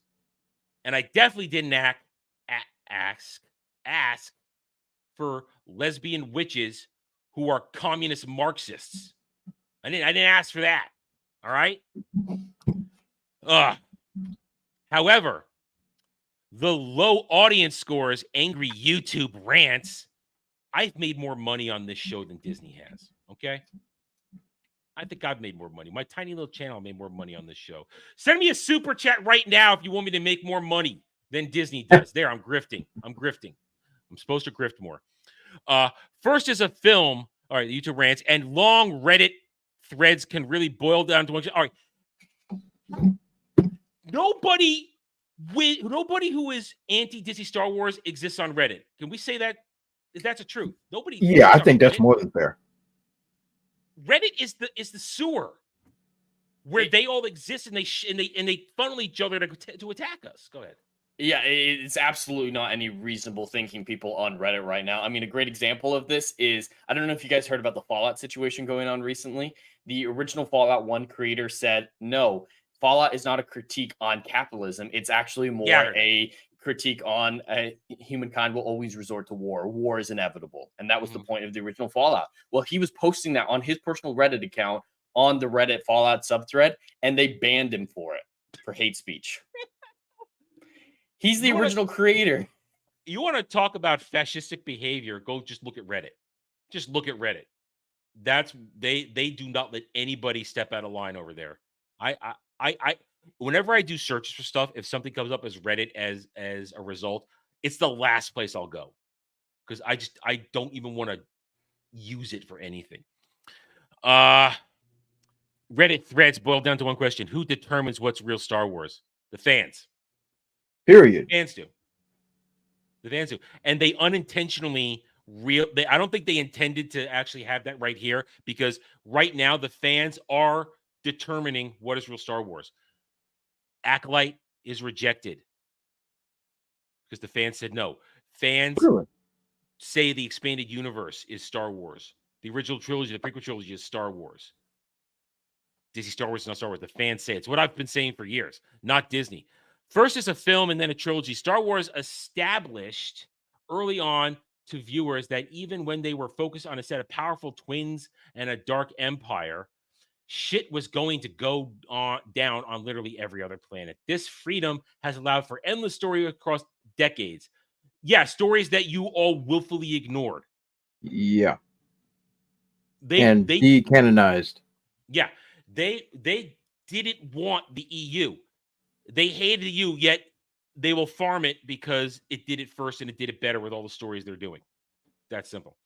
This freedom has allowed endless story arcs across decades, but while opportunities have been endless, the patience of fans hasn't. What? I don't know what that means. I don't know. Take, for example, the most recent series, The Acolyte, created by Leslie, former assistant to Harvey Weinstein Headland. The series follows May and Osha Anisea, a pair of mysterious twins, both played by Amanda Stenberg, but played by two little girls who are fraternal twins who look nothing alike because Leslie Headland couldn't handle having actual twins on a set because it confused her. That's such a bizarre thing. You could just hire someone or have a DA assigned. Yeah. To tell them apart. I know. You've got plenty of people. You have $180 million. Hire someone to keep track of them. Listen, it's easier to feed young women to a monster than tell twins apart on a set, okay? It's much easier. It's much easier. Facts. Yeah. When May fails to follow through on her education with cis master Kemir, or I guess people are calling it Queermere now. We call him Darth Zipperface. Or I never understand. They want to call him Isaias, call him Kemir, call him the Stranger. He's never called the Stranger in the show. No. But they call him the Stranger in all extra material. I don't get it. The series is one of the first of its kind, a Star Wars edition that explores both the backstory of the Sith, potential for a corruption where a Jedi, the moral pillars, aren't in the right. Listen, we spent a lot of time breaking down on the fact that there was no exploration of the Sith. They abandoned the actual Sith storylines that would lead to this point. They inserted a character that had Plagueis that had no business being there in that moment, all for jangly memberberry, jangly key shit. And they wrote the show, they being Leslie Headland and her band of merry Mongoloids, they wrote that specifically to deconstruct the Jedi. It was all done specifically to deconstruct the Jedi. So the Jedi, and when we saw the Jedi were in the right in everything they did in the show, we saw it. Their decision-making based on the facts at hand, they did nothing wrong. What was Master Jedi Squid Game? Was he a creepy weirdo obsessing over children? Yes. which is also weird. Yeah. Who writes that? I mean, like, Leslie whatever, Headland. man. That too. Leslie Well, Headland. did you hear the recent report that Lucasfilm tried to get Keanu Reeves to play? Yes, I've heard that. I don't know if that's legitimate or not. They said they still want him for Star Wars, but he hasn't been responding. Yeah, because Keanu Reeves still has a career. Yes, he does. He still has standards. He's not broke yet. Yeah, and No, at the he same is time, not. people have wanted him for Revan for years because he actually literally looks like Revan. So it looks like canonical Revan, but we don't want Revan touched. No, Agreed. You don't want anything good touched. No. Agreed. Yeah, because Disney Star Wars is a bad touch. It is a bad touch. Touches you in the bad place. It's a bad touch. Show me on the doll where Disney Star Wars touched you. I need a bigger doll. Oh God. There's no doll left. I was gonna make a bad joke. I'm gonna move on. But well before the show premiered, vocal online fans mocked Stenberg's casting. No, they didn't. Nobody mocked it because they rolled her out at Star Wars Celebration. We said, okay, there she is. We mocked all their behavior on stage for not knowing what Star Wars was. They attacked the fans first. This was the first. Disney literally launched anti-fan propaganda before the show even premiered. So agreed. This is fake history, fake stories. They called us all names before it even started, creating fake news. Calling the series evidence that Disney was capitulating to a woke crowd. Leslie Headland, need I say more? Need I say more? We've already discussed that. They also criticized news that the show would include queer characters, including a coven of witches. This week, Deadline reported Disney canceled the series just one season in. Fans upset with what they called a social justice warrior direction for Star Wars Celebrated, calling the show disrespectful to original films and simply not Star Wars they loved. All true. Or every single word of that is accurate. Go watch my reviews. Watch every round table where we broke everything down, every article, every interview, every review, everything. We show you. There's evidence. The stands want to say that we never show evidence. No, we do. Mm-hmm. We have evidence all over the place. All over the place. Blah, blah, blah, blah, blah. Fans upset what they call social justice warrior, Star Wars films. Simply not Star Wars loved not the Star Wars they loved. Ex-owner Elon Musk even celebrated the news of the show's cancellation, appearing to tweet redacted version of the phrase, go woke, go broke. We love Elon right now. Yeah. Elon's he's making the world fun. He's making it fun. He knows what he's doing. And right, he's how much? And he knows that it's garbage. Everybody knows that this is garbage. Yeah. If you want to pretend, by all means pretend. But don't sit there and try to turn it on people that have sensibilities and say that, oh, this is canceled because it's your fault. Like, no, it's canceled because the overwhelming majority of people that are moviegoers or audience goers knows what's good. It's a sense. You can feel it deep down in your plums. You know when it's good or not. It's not hard to understand. And the idea that, oh, because it has these factors of lesbian space witches was somehow they made that boring, go figure.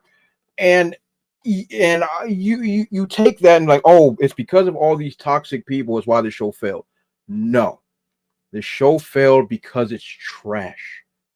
It's trash, and it's not fun trash. It's just trash. Yeah. And they just can't wrap their heads around or accept the fact that it's just garbage. Mm-hmm. Well, and it makes no sense. Like you said, it's trash for many reasons, but the story makes no sense. The characters change their allegiances, they change their desires, their goals at the drop of a hat, instantly. And it all happens like within an hour or two. There's no time for anything to sit, simmer, boil, bake. There's nothing there. They just, boom, decide to change. Osha changes sides, constantly. I was going to try and riff a joke, but I didn't have one off the top of my head. She has no real character definition. And May is a reject and a retard who's incompetent all over the place. And the Jedi are dumb. They wrote the Jedi is dumb.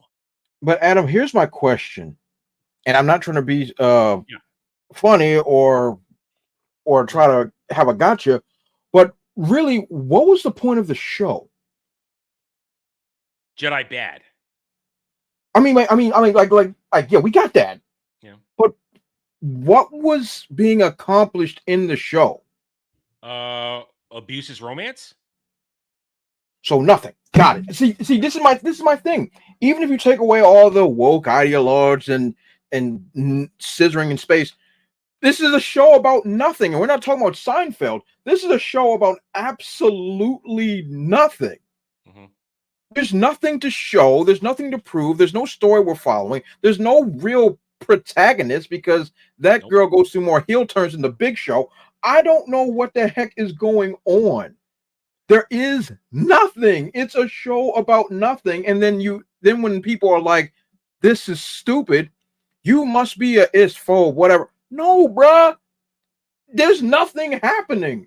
Yep. There's nothing. 2 of the episodes are flashbacks that don't connect or go or push a story forward at all. And they even ruin the story you told because dude did nothing wrong.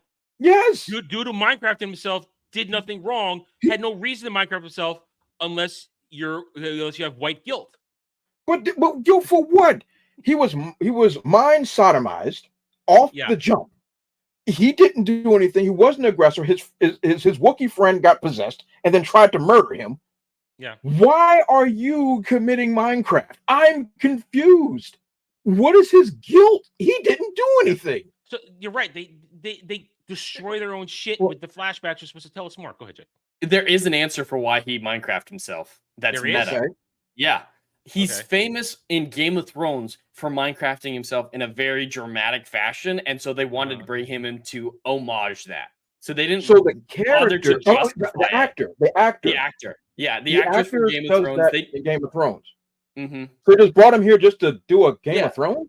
They wanted to make the homage, but didn't bother justifying it in the story. They're just like, oh, yeah, he's got to do that's my brain. It is a very iconic moment when he Minecrafts. Leslie Headland is a hack. Yo, this makes it so much worse. It makes it so much worse. All right. Well, that means you had no plan at any point. They never had a plan. Leslie, you know what they didn't have a plan? Leslie Headland admitted that Darth Zipperface Queermere was supposed to be done after like the middle episodes, but because everybody thirsted so hard for him on set, they decided to give him more to do. They had no plan. That's heavy, bro. Plagueis and Yoda stuff was last minute. They never had a plan. They never were going to have a plan. So right here, they talk about the article says it wasn't going to make money because it spent too much money. All right, fine. But another aspect that can't be divorced from modern fandom is the almost constant racism and sexism that leads of color receive when they are cast in Star Wars-related projects. Stenberg said that after a casting, she was bombarded with race harassment, never showed a single receipt. Yeah, I'm still waiting on the proof. If there's proof, we'll say those individual people were inappropriate with what they said. Absolutely do that. But I have a serious problem with this. My problem is every time the coloreds or the half-breeds get these type of roles, they automatically, before anybody even says anything, are preemptively saying that everybody's going to hate you, everybody's racist, everybody's this, that, and the other. But then you have the worst role in the show or film in which the character is garbage, undisputedly garbage. And now you're like, look, they hate me. No, we hate the character. We hate the character, and you happen to be black or a half-breed. That's about it. We don't hate you. We hate the character, which ultimately means I hate the writer and director and producers. But I also hate you a little because you go and make it your business to try to make fun or try to get in. Yes, exactly. Half-breed putting her crotch in my face. Like I trying to own the chuds or whatever their expressions are these days. Just stop. First of all, fire your agents. Let's get that out the way first. Fire your agents. Fire them all because they're setting you up for failure. They're putting you in garbage roles. I'm going to take you back a couple decades. When Samuel L. Jackson was cast as Mace Windu, we in the black community all celebrated. Why? Not because he was black, but because Samuel Jackson is the coolest black dude that's ever lived, second only to Billy D. Williams. That's why we celebrate it. Force, bitch. Thank you. Ain't nobody come out there like, oh, we hate him because he's black and dirty. No one cares. Honestly, ever. Dre, everybody feels Mace was underutilized in the I agree. movie. Absolutely. I agree. We needed more Mace Windu. We want more Mace Windu. What the hell did he do in Phantom Menace? He talked to Yoda a couple of times, and he said, "We're not going to let you in the order to Anakin." I mean, he did nothing. He did nothing, and frankly, it's like we wanted more Mace Windu. I wanted a better fight against Jango than that. Mm-hmm. We wanted more. We wanted the fight that they apparently put in the novelization between Anakin and Mace Windu. We wanted more Mace Windu. So we just proved them all wrong, saying we complain about that. We complain about black people, Asian people, whatever people of color in all this shit. We want these good actors, these good characters. We want more of it. We want more of it. And they bring up Moses Ingram here. Oh, Moses Ingram, who they rolled out the 3 receipts, 2 of them clearly manufactured, very clearly manufactured. We didn't yell at Moses Ingram. We yelled at Reva. Reva was a trash. Terrible character. Horrible character that ruins, if you believe that Disney Star Wars is real Star Wars, ruins the story of Obi-Wan and Luke. That Luke Skywalker only lives because Reva let him live. So they already, and they roll out, we talked about it before. They roll out the Kelly Marie Tran fake news again. They cannot help themselves by pushing the fake news narratives. They can't. To try and speak it and will it into reality. How much more is there? Backlash of racism and sexism and online abuse seems consistent across all Star Wars projects, most heavily targeted at leads of color. But when the online pundits criticize Star Wars for taking a woke direction, they ignore the power that exists in the source material to begin with. Lucas himself has pointed out his intentional choices at making powerful, high-ranking women. No one cares. If your leads are trash and they happen to be black or half-breeds, that's the pressure that's going to be coming. Yeah. That's got nothing to do with racism. If Reva was a white woman, or if Vanilla Stanberg, she's technically white, but whiter than what she is now, she'd still have the same heat coming down. Or if they were dudes, if your character is trash, we're going to roast your chestnuts. It's going to happen. Yep. This isn't hard. And the reason why it's coming out is, it's always against women and women of color, because that's the only people you're hiring. Yep.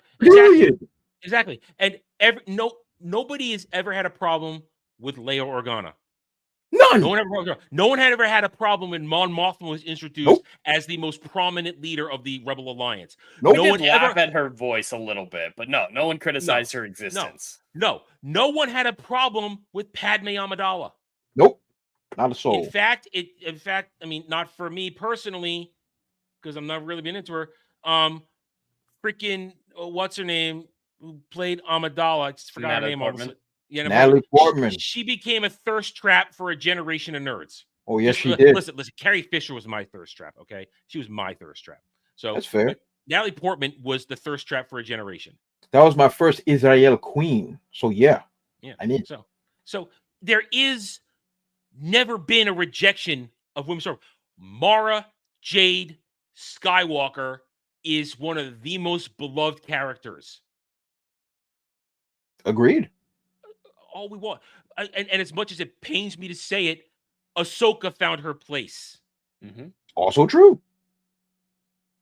Should be dead before New Hope, but yes, she did find her place. Agreed. We can all agree on that. This whole thing, this is fabricating. This is this just shows you how lame this shit is. They are literally making shit up for cover for page space here. So I just proved all what they're saying here wrong. And they're doing what they always do. They're misquoting George. They're bringing a George Lucas quote to try and make their point, realizing that that was never what George meant. And that likely, and most of the times, George will then contradict himself 5 interviews later. It's just George, what he does. But what seems like extreme fans don't realize is that they're creating a space where even the most truest Star Wars fans still wouldn't want to participate.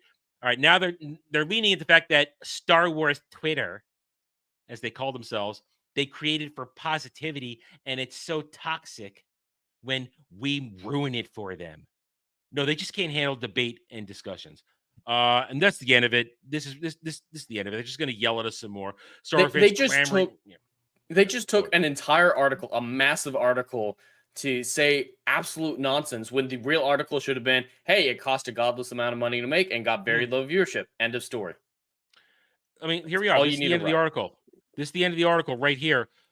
Jesus. They spent literally 95% of it attacking us because we didn't like it. And making and most of us didn't watch it.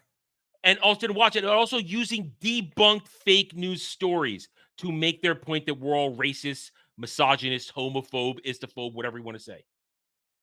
So, but this is the story that all the stands are rallying behind. They will rally behind this shit. They think they've got to win, just like 2 weeks ago, 3 weeks ago, maybe. Remember when this came out? And the boys can note that I said, let's watch for this. Let's watch for it. And this came out. Remember this. Acolyte is topping Rotten Tomatoes the week after the finale when they tried to tell us it was beloved. Acolyte is topping the Rotten Tomatoes streaming charts so much for the backlash. This is when they were telling us everybody loved it. The Toxic Nerds Minority, the Acolyte tops Rotten Tomato charts for most popular streaming shows despite initial harsh reviews. Fans are pushing for the Acolyte to be renewed. Yeah, we saw that happen now. Showing continued interest in the series, The Minority. Showrunner Lizzie Headland, a lifelong fan, bullshit, encourages viewers to push for a second season on social media. She knew, she saw the writing on the wall. She knew it was going to get canceled. She damn well knew it. So remember this story. And guys, what did I say in the DM room when this dropped? What did I say? Oh, wait for the Nielsen's? Wait for the Nielsen's. Yeah, thank you. Wait for the Nielsen's. Well, we got the Nielsen's on Friday night. Yep. July 22nd to July 28th, the week after the finale. I don't see the Acolyte there. Listen, do I need new glasses? Dre, get your old man glasses on. Oh, yeah. Let me get my glasses on. Hold on. Jen, you don't need glasses. What do you see? Hey, I do actually need glasses here. Let's see what we got. Let's see. All right. Cobra Kai, The Boys, Love Island, still, good Lord, The Bear, Evil, Those About to Die, Presumed Innocent, Vikings Valhalla, Dirty Pop, The Boy Band Scam, Jesus, and Bridgerton. Now, I don't see no Acolyte. I don't see no Star Wars. I don't even see no Disney. Nope. Yeah, no Disney in there. So, this was a lie. This was a bold-faced lie 1 week later to try and create an alternative narrative to what was going on. The truth that in a couple short days later, this shit was canceled. Canceled hard. I'm sorry, a couple short weeks later, excuse me. Adam, I have a hot take. Yeah. Okay, careful. I have a hot take. Okay. Mark the timestamp, hour 53. This show is going to get willowed. Oh, okay. Let's have that conversation. God. Let's have that conversation. I've been having that conversation on several streams. So go ahead, make your case. Make your case. This show is going to get willowed. This show is going to be a tax write-off. This show is never going to see the light of day ever again. I believe that this show, well, the Disney brand, the Disney Star Wars brand is already beat to death. But now it's at the point that even those stockholders and individuals that are involved in Disney, that the powers that be that are interested in making money, I believe that they're going to write this joint off, get their $180 million tax write-off, which is insane. $180 million tax write-off, and no one's going to see this for the rest of time. I think this, I think this is exactly where this is going to go. I think that's why the merch is being pulled from off the stores. I think that's why we're going that direction. That's not a real story. That was a fake story. It's okay, so it's not being.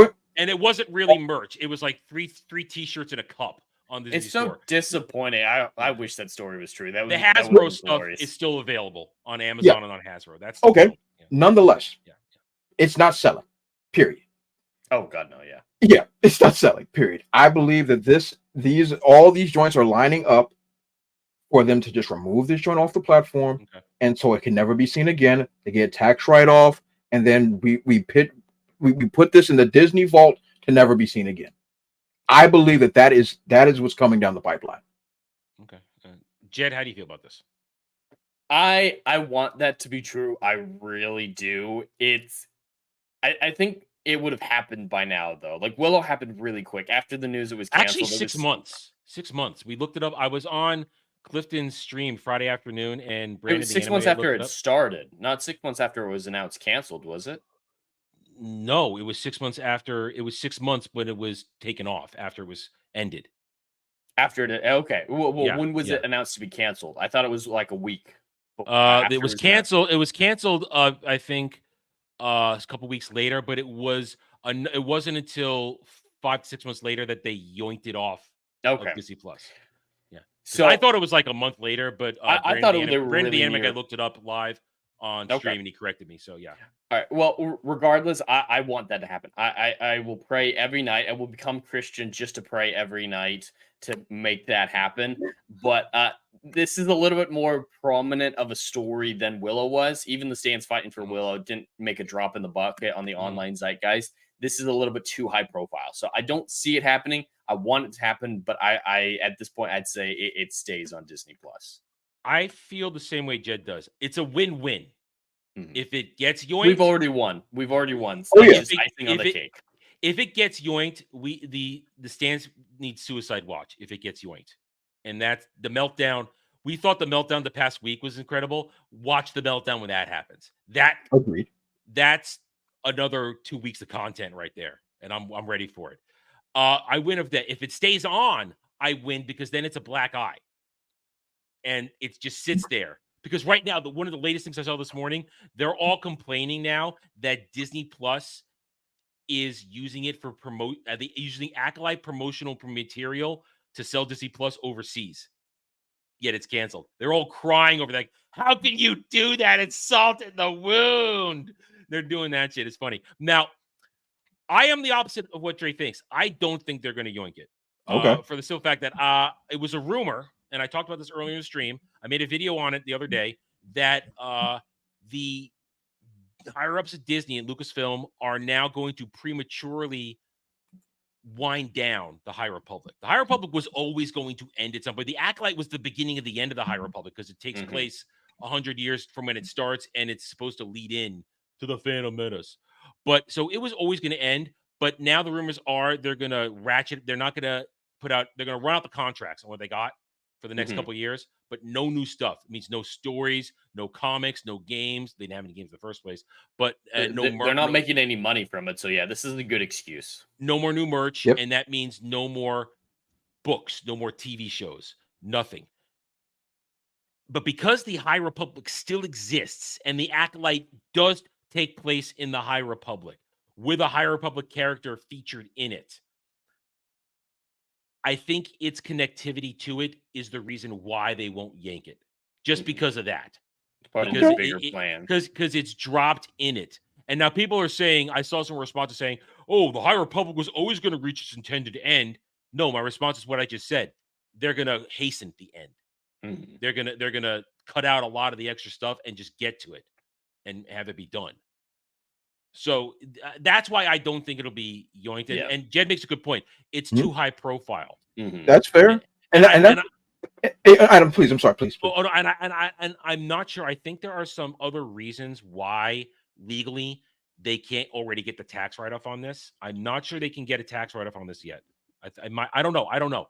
There might be some because Willow wasn't canceled for tax write-off. You usually get a tax write-off if you don't release it. Like Batgirl was a tax write-off because they didn't release it. But with Willow, it was deemed more expensive to keep it on the platform than to take it off, just with no one was watching it. So it was an active expense. Yeah. I mean, the fact that they're still using Acolyte for promotional material in Asia right now for Disney Plus, that tells me they're not going to yoink it because they're using it. But now that shit might have already been put in play, and they couldn't get it done. But that could have been months in advance. So that's why I went on record. I'm saying this is a hot take. Yeah, because a lot of people are saying that though. You're not alone. I want you to not be alone. right though. I really know do. what I'm saying. Yeah. It's a stretch, granted, but based on the preponderance of the evidence that's being put in front of me, they'd be fools to keep it on. Mm-hmm. That would be the right business decision. Yeah, I think they're gonna echo. I think they're gonna echo this shit. Just sweep it under the rug and never talk about it again. Just pretend it never happened. I want the same guys who did like the Forbes article, who calculated that they've never even made money off the initial purchase price, to figure out how much money they've lost on the High Republic. Because between the Acolyte, all the books not making money, the High Republic is probably a massive disaster when it comes to Disney Star Wars. I mean, it's not as financially as a disaster as Disney Plus is, because there's a lot more money stuck in Disney Plus. But when it comes to Star Wars, it has been, I think, more of a financial disaster than even the Acolyte with its 180 million, because the High Republic's been going on for 4 years now. That's 4 years of marketing. That's making shit, merch nobody's buying, other connected shows like that stupid kid show, the Young Jedi Knights, that the childish adults who love it. Was that the one of my best? Was the Jedi? No, that was a game show. That was a game show. Well, Amon Best was the Jedi in Mandalorian season 3 from a game show. But he originally I know that. But he was in some Disney Plus thing, which then gave him the opportunity in Mandalorian. It was a game show. I remember it was a game show. No, the Young Jedi Knights is this basically thing where a bunch of little Padawans, younglings, not even Padawans, younglings in the High Republic go on misadventures and stuff like that. And it's for childish adults. It really is. And they have this little fuzzy bastard called Nubs, who they all think is the greatest thing in the world. It's retarded. Nubs? It's retarded. It's stupid. I've made fun of it a lot. But that's the extent of the High Republic in media after the Acolyte. And the same people like that, like Skeleton Crew and all that shit. So they've got stuff out there, and they're going to let it just peter out now, and it's going to get swept under the rug. So, but just to wrap this up so we can get to our final topic, because we took a while to get started. We gave you as much as a lead as we could, Trey. We talked about other shit. This is the writing on the wall of Disney Star Wars, because I'll bring it back to my final point, the main point. This is the stand base. This is who they have left. They cannot sustain Disney Star Wars. This is the proof. We're going to see it when Mandalorian and Grogu comes out. Yeet. We're going to see it with the Rey movie. We're going to see it with Ahsoka season 2. They have a limited amount of people. They cannot make it work, and it won't work. And Disney Star Wars has a bit more of a life to it than I originally thought because of all this stuff going on right now. But it's not going to go. I mean, Andor season 2 is not going to save anything. Is that still happening? Next year. Yeah, it's done. It's finished. It's done. It's coming out next year.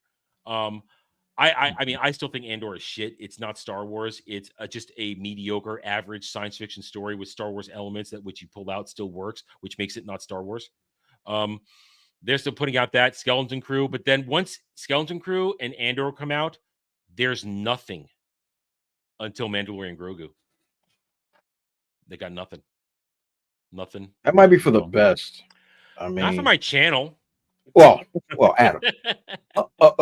Selfishly, of course not. I want to make money. But as far as Disney's existence, I think it's for the best of that choice. Just stop producing anything. Yeah, so it's done. It's over. This is now the beginning of the end, honestly. It's the beginning of the end. We're gonna watch it fail. And great. I'm ready for it. I can't wait till KK decides to walk out and they put a Patsy in her place and we watch the money get lost. All right, we got one more story here. We must cover it. It is the other story of the week because we like games. We like video games. We're gamers. Now, I'm not sure any of us are exactly going to play this one, but we would be remiss if we did not remark on the fact that Black Myth Wukong is just plain old freaking winning. This game is winning. Insane. I mean, this was its opening Steam player count, And it went on for that 48 hours. It held this for 40 hours. I took on the third day or just on the end of the 48-hour tailwind. It only dropped 1 million. I have a screen cap if we want to see it. Over 2 million concurrent players for the first 48 hours on Steam. That's nuts, dude. That is a lot. Those numbers are bananas. And like I recently I had no idea what this game was until like Thursday. And but I'm hearing a lot of good things. I saw a little bit of gameplay. What's today? Sunday, Saturday, yesterday. Saw a little bit of gameplay yesterday. Are you interested? Like, yeah, it looks pretty cool. Yeah. It looks like fun. Yeah, see, Jed and I have already talked about it. Neither of us, we respect it, but we're just it's not what we're looking for. It's not what we're looking for to play right now. I like the look of it. I'm glad it's fun. It looks like it's a fun game, but that's not the type of game I'm into at the moment. Yeah. So I put it in the category with Elden Ring, where I hope it does extraordinarily well. I'm very happy for the people who love it. It's doing really well for itself, but it's just not for me. And 10 million copies sold in 4 days. I have not seen those type of numbers in a very long time. It felt like it came out of the blue, though. Like I hadn't even heard of this until like a day before it came out. I knew it was coming. I just didn't. I just wasn't interested, so I didn't talk about it. But this is huge. Yeah, this is huge. 10 million copies in 4 days. I mean, I'm bringing this up now because in a week we're going to come back to this particular type of topic. Star Wars Outlaws and Assassin's Creed Shadows. Yes, I forgot about that game. They drop in a week. Early access for Outlaws starts in certain parts of the world in a couple days. We have been on the record on how we think those games are going to do. Outlaws definitely doesn't touch this. Not even for its entire sale run in its first sale run, its first release run. No.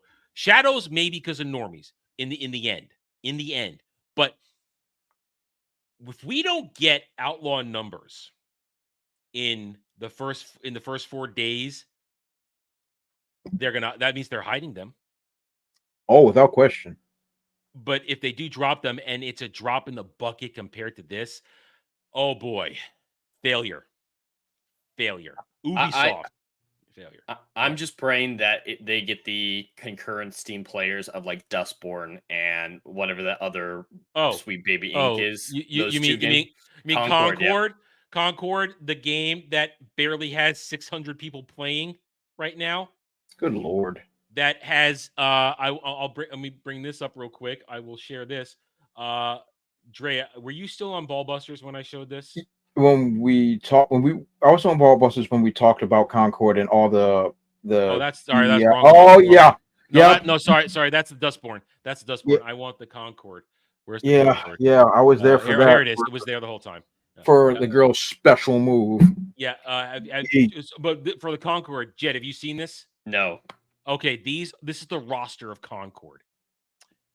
This no audio doesn't. So this is your DAW. I don't even know what that is. I don't know what that is. There's your non-binary. Okay, gets better. Oh, there's your powerful black woman. Vale, one of many on this. Do any of these not check a DEI box?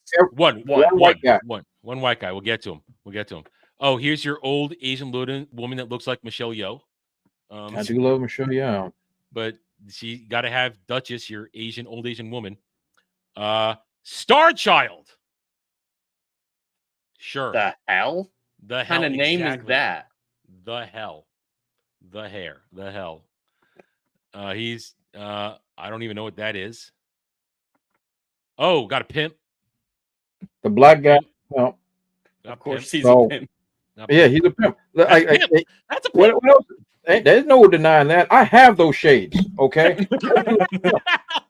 I own those. I'm gonna go get them. I'm gonna get them. That is. Dre's already seen this, so he can step away. That is a man who is going to ask, "Where's my money, bitch?" Every night. He's where my money. All right. Where my money at? Where my money? Here's your token white dude. Here's their idea of a dude bro, a Chad dude bro. Yeah, this guy looks terrible too. But that's white representation. Their idea of a Chad dude bro. Okay.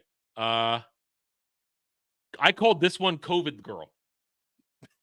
Yeah, she's definitely quarantining. She's quarantine COVID girl. She's ready to survive the epidemic. She's encased in her thing there. Oh, what the hell? Baz, powerful black woman with knives. She's got her weapons are knives. That's her weapons. Her weapons are knives. Hell yeah. Dre, you gonna go ask her for your money? Most definitely. Yeah. Most definitely. My name is a pimp named Drizzy, and I believe I've misplaced some merchandise at this residence. Lord Jesus and the shepherds, where is Daddy's money? I will not hesitate for one solitary second to put hands on somebody if I don't have my monies. 2 hours, 10 minutes. Hey. That was brilliant.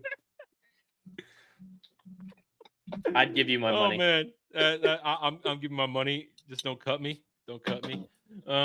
So Hey, Adam, click on the StreamYards and press B. It should bookmark the timestamp so you don't have to write them down. Oh really? Oh really? Okay. Well, I'll remember it. He comes in with the shades. I can find it. I can find it when I download it. I can find it. He just comes in with the shades. That's not a hard one to find. I'm gonna download this when we're done. All right, so I got Baz. Oh wow. You. It's I don't know. literally a pronoun. It's literally a See, pronoun. You see, this is the thing, Adam. If this was 10 years ago, we would have no problem with all these weird characters and all this other stuff. But we know where we are now. We know why they exist. Yeah. We know that all this stuff is just for freaks and weirdos and people that's in the X Division Championship. We know this already. So like going into it, like, okay, there's if we saw a character 10 years ago that's called we just think it would be like a cool alien. Yeah. That's what we think. But no. Now we know this is some non-binary cut your penis off character. Trans. We know it's trans. Yeah. Yeah, it totally is. And then there's this dude who's just and then they look normal, but I mean, except for that one. Jesus Christ. You listen. Don't get between her and her sandwich. Oh, without question. She won't need the armor. She'll run right through you. She will use you as a side dish. All right. And don't get between her. Are there any more? I think there's one more. Oh, Raka. Oh, and there's one more. There's a robot. Oh yeah, the love robot with the penis hole. Yeah, with its built-in glory hole. So yeah, that was Concord, the game that is just complete failure. Complete and total failure, that they're so angry that their agenda-driven identity politics game is just failing abysmally. So you have Black Myth Wukong.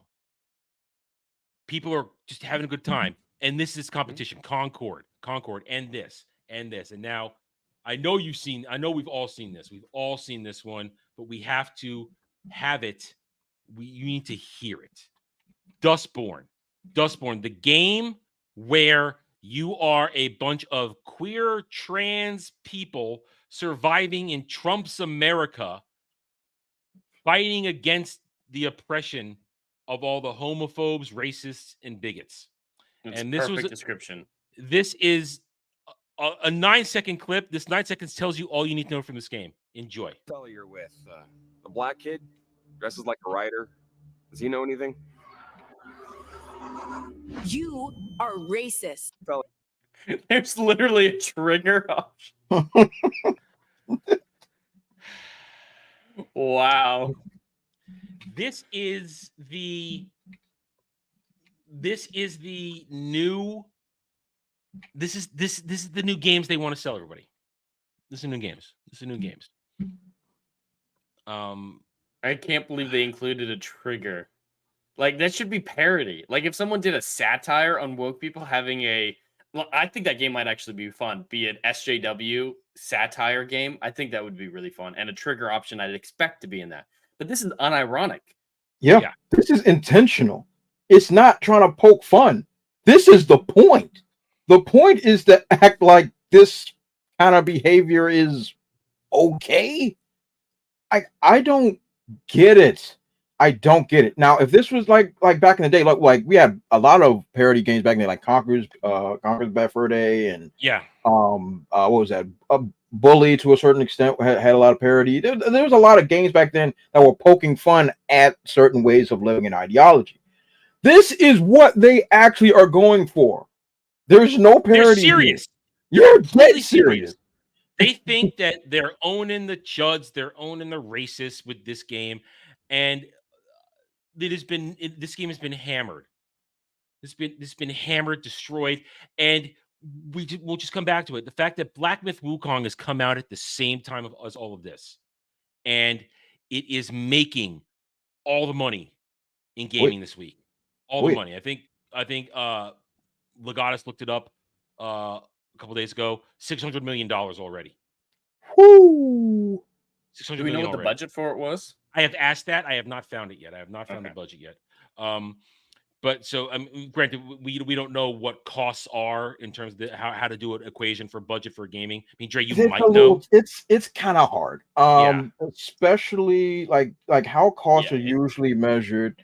You have to calculate its time, equipment, and application. So you have to have those three in your concurrent budget before you even get to voice acting. Yeah. So it's a complicated way. We can at least get in the ballpark. Yeah, it's not going to be as clear cut as movies. Yeah, just look at the quality of this game. Even though I haven't really looked at too much, looks like shit. Huh? Yeah, looks like shit. Yeah. Black Myth. Black Myth. Black Myth. No. I'm talking about Black Myth. Okay, sorry. I thought you meant I just looked it up. The reported budget is $40 million for Black Myth. Oh, they made money. They made money. Oh, then we're done. We'll need the $600 million. Because remember, this is a Chinese game. This is a Chinese game, so people probably died making this game. People probably died to keep it at 40 million. So that's working. They worked it, but they made money. $600 million. They made money. They're gonna make more money. Absolutely, they made tons of money. Yeah, if they got 40 million. I was actually expecting it to be higher, honestly. But 40 million. It's not Rockstar 2 billion for GTA 6. Yeah. So 40 million. Yeah, they're fitting to collect a nice little coin. So good for them. They'll make DLC for this. Oh, I'm sure, especially with the success. You said 600 million as of now. Right now, I bet I bet it's sold at this point. That was days ago. It's probably over 15 million copies sold at this point. Probably so. And if it's selling like that, without question, DLCs are coming. Even if they weren't in the plan, they are now. I feel like this thing is even hotter than Elden Ring was when it dropped. I feel like the excitement for this is even more than Elden Ring. I mean, it beat the concurrent peak for Elden Ring. Yeah, already. It did. That's an excellent point for that. Yeah, because it beat Elden Ring concurrent. I feel like there are more people hyped for this because people are hungry for a good game right now. Oh, yes, they are. They're hungry for a good game. And all they want to do is have fun. Yep. And from all accounts of people I know who are playing it and what we see, it's just fun. Yep. It's just plain fun. You're a monkey beating things with a stick. Flying around on Nimbus and fighting giant other animal anthropomorphized god monsters. Great. Have a ball. Partial Souls-like, partial God of War, partial Devil May Cry, whatever you want to call it. Great. Have fun. If I get this, I'll get it for under $20 a couple years from now. Because I am my budget for games, as Joe pointed out right here, which we're not going to talk about that here. We'll probably talk about that tomorrow night on Mellow Mondays. That's a thing that I will torture our good friend Samuel the Infamous with as we look at that stuff, because he doesn't want to think about it until I play it.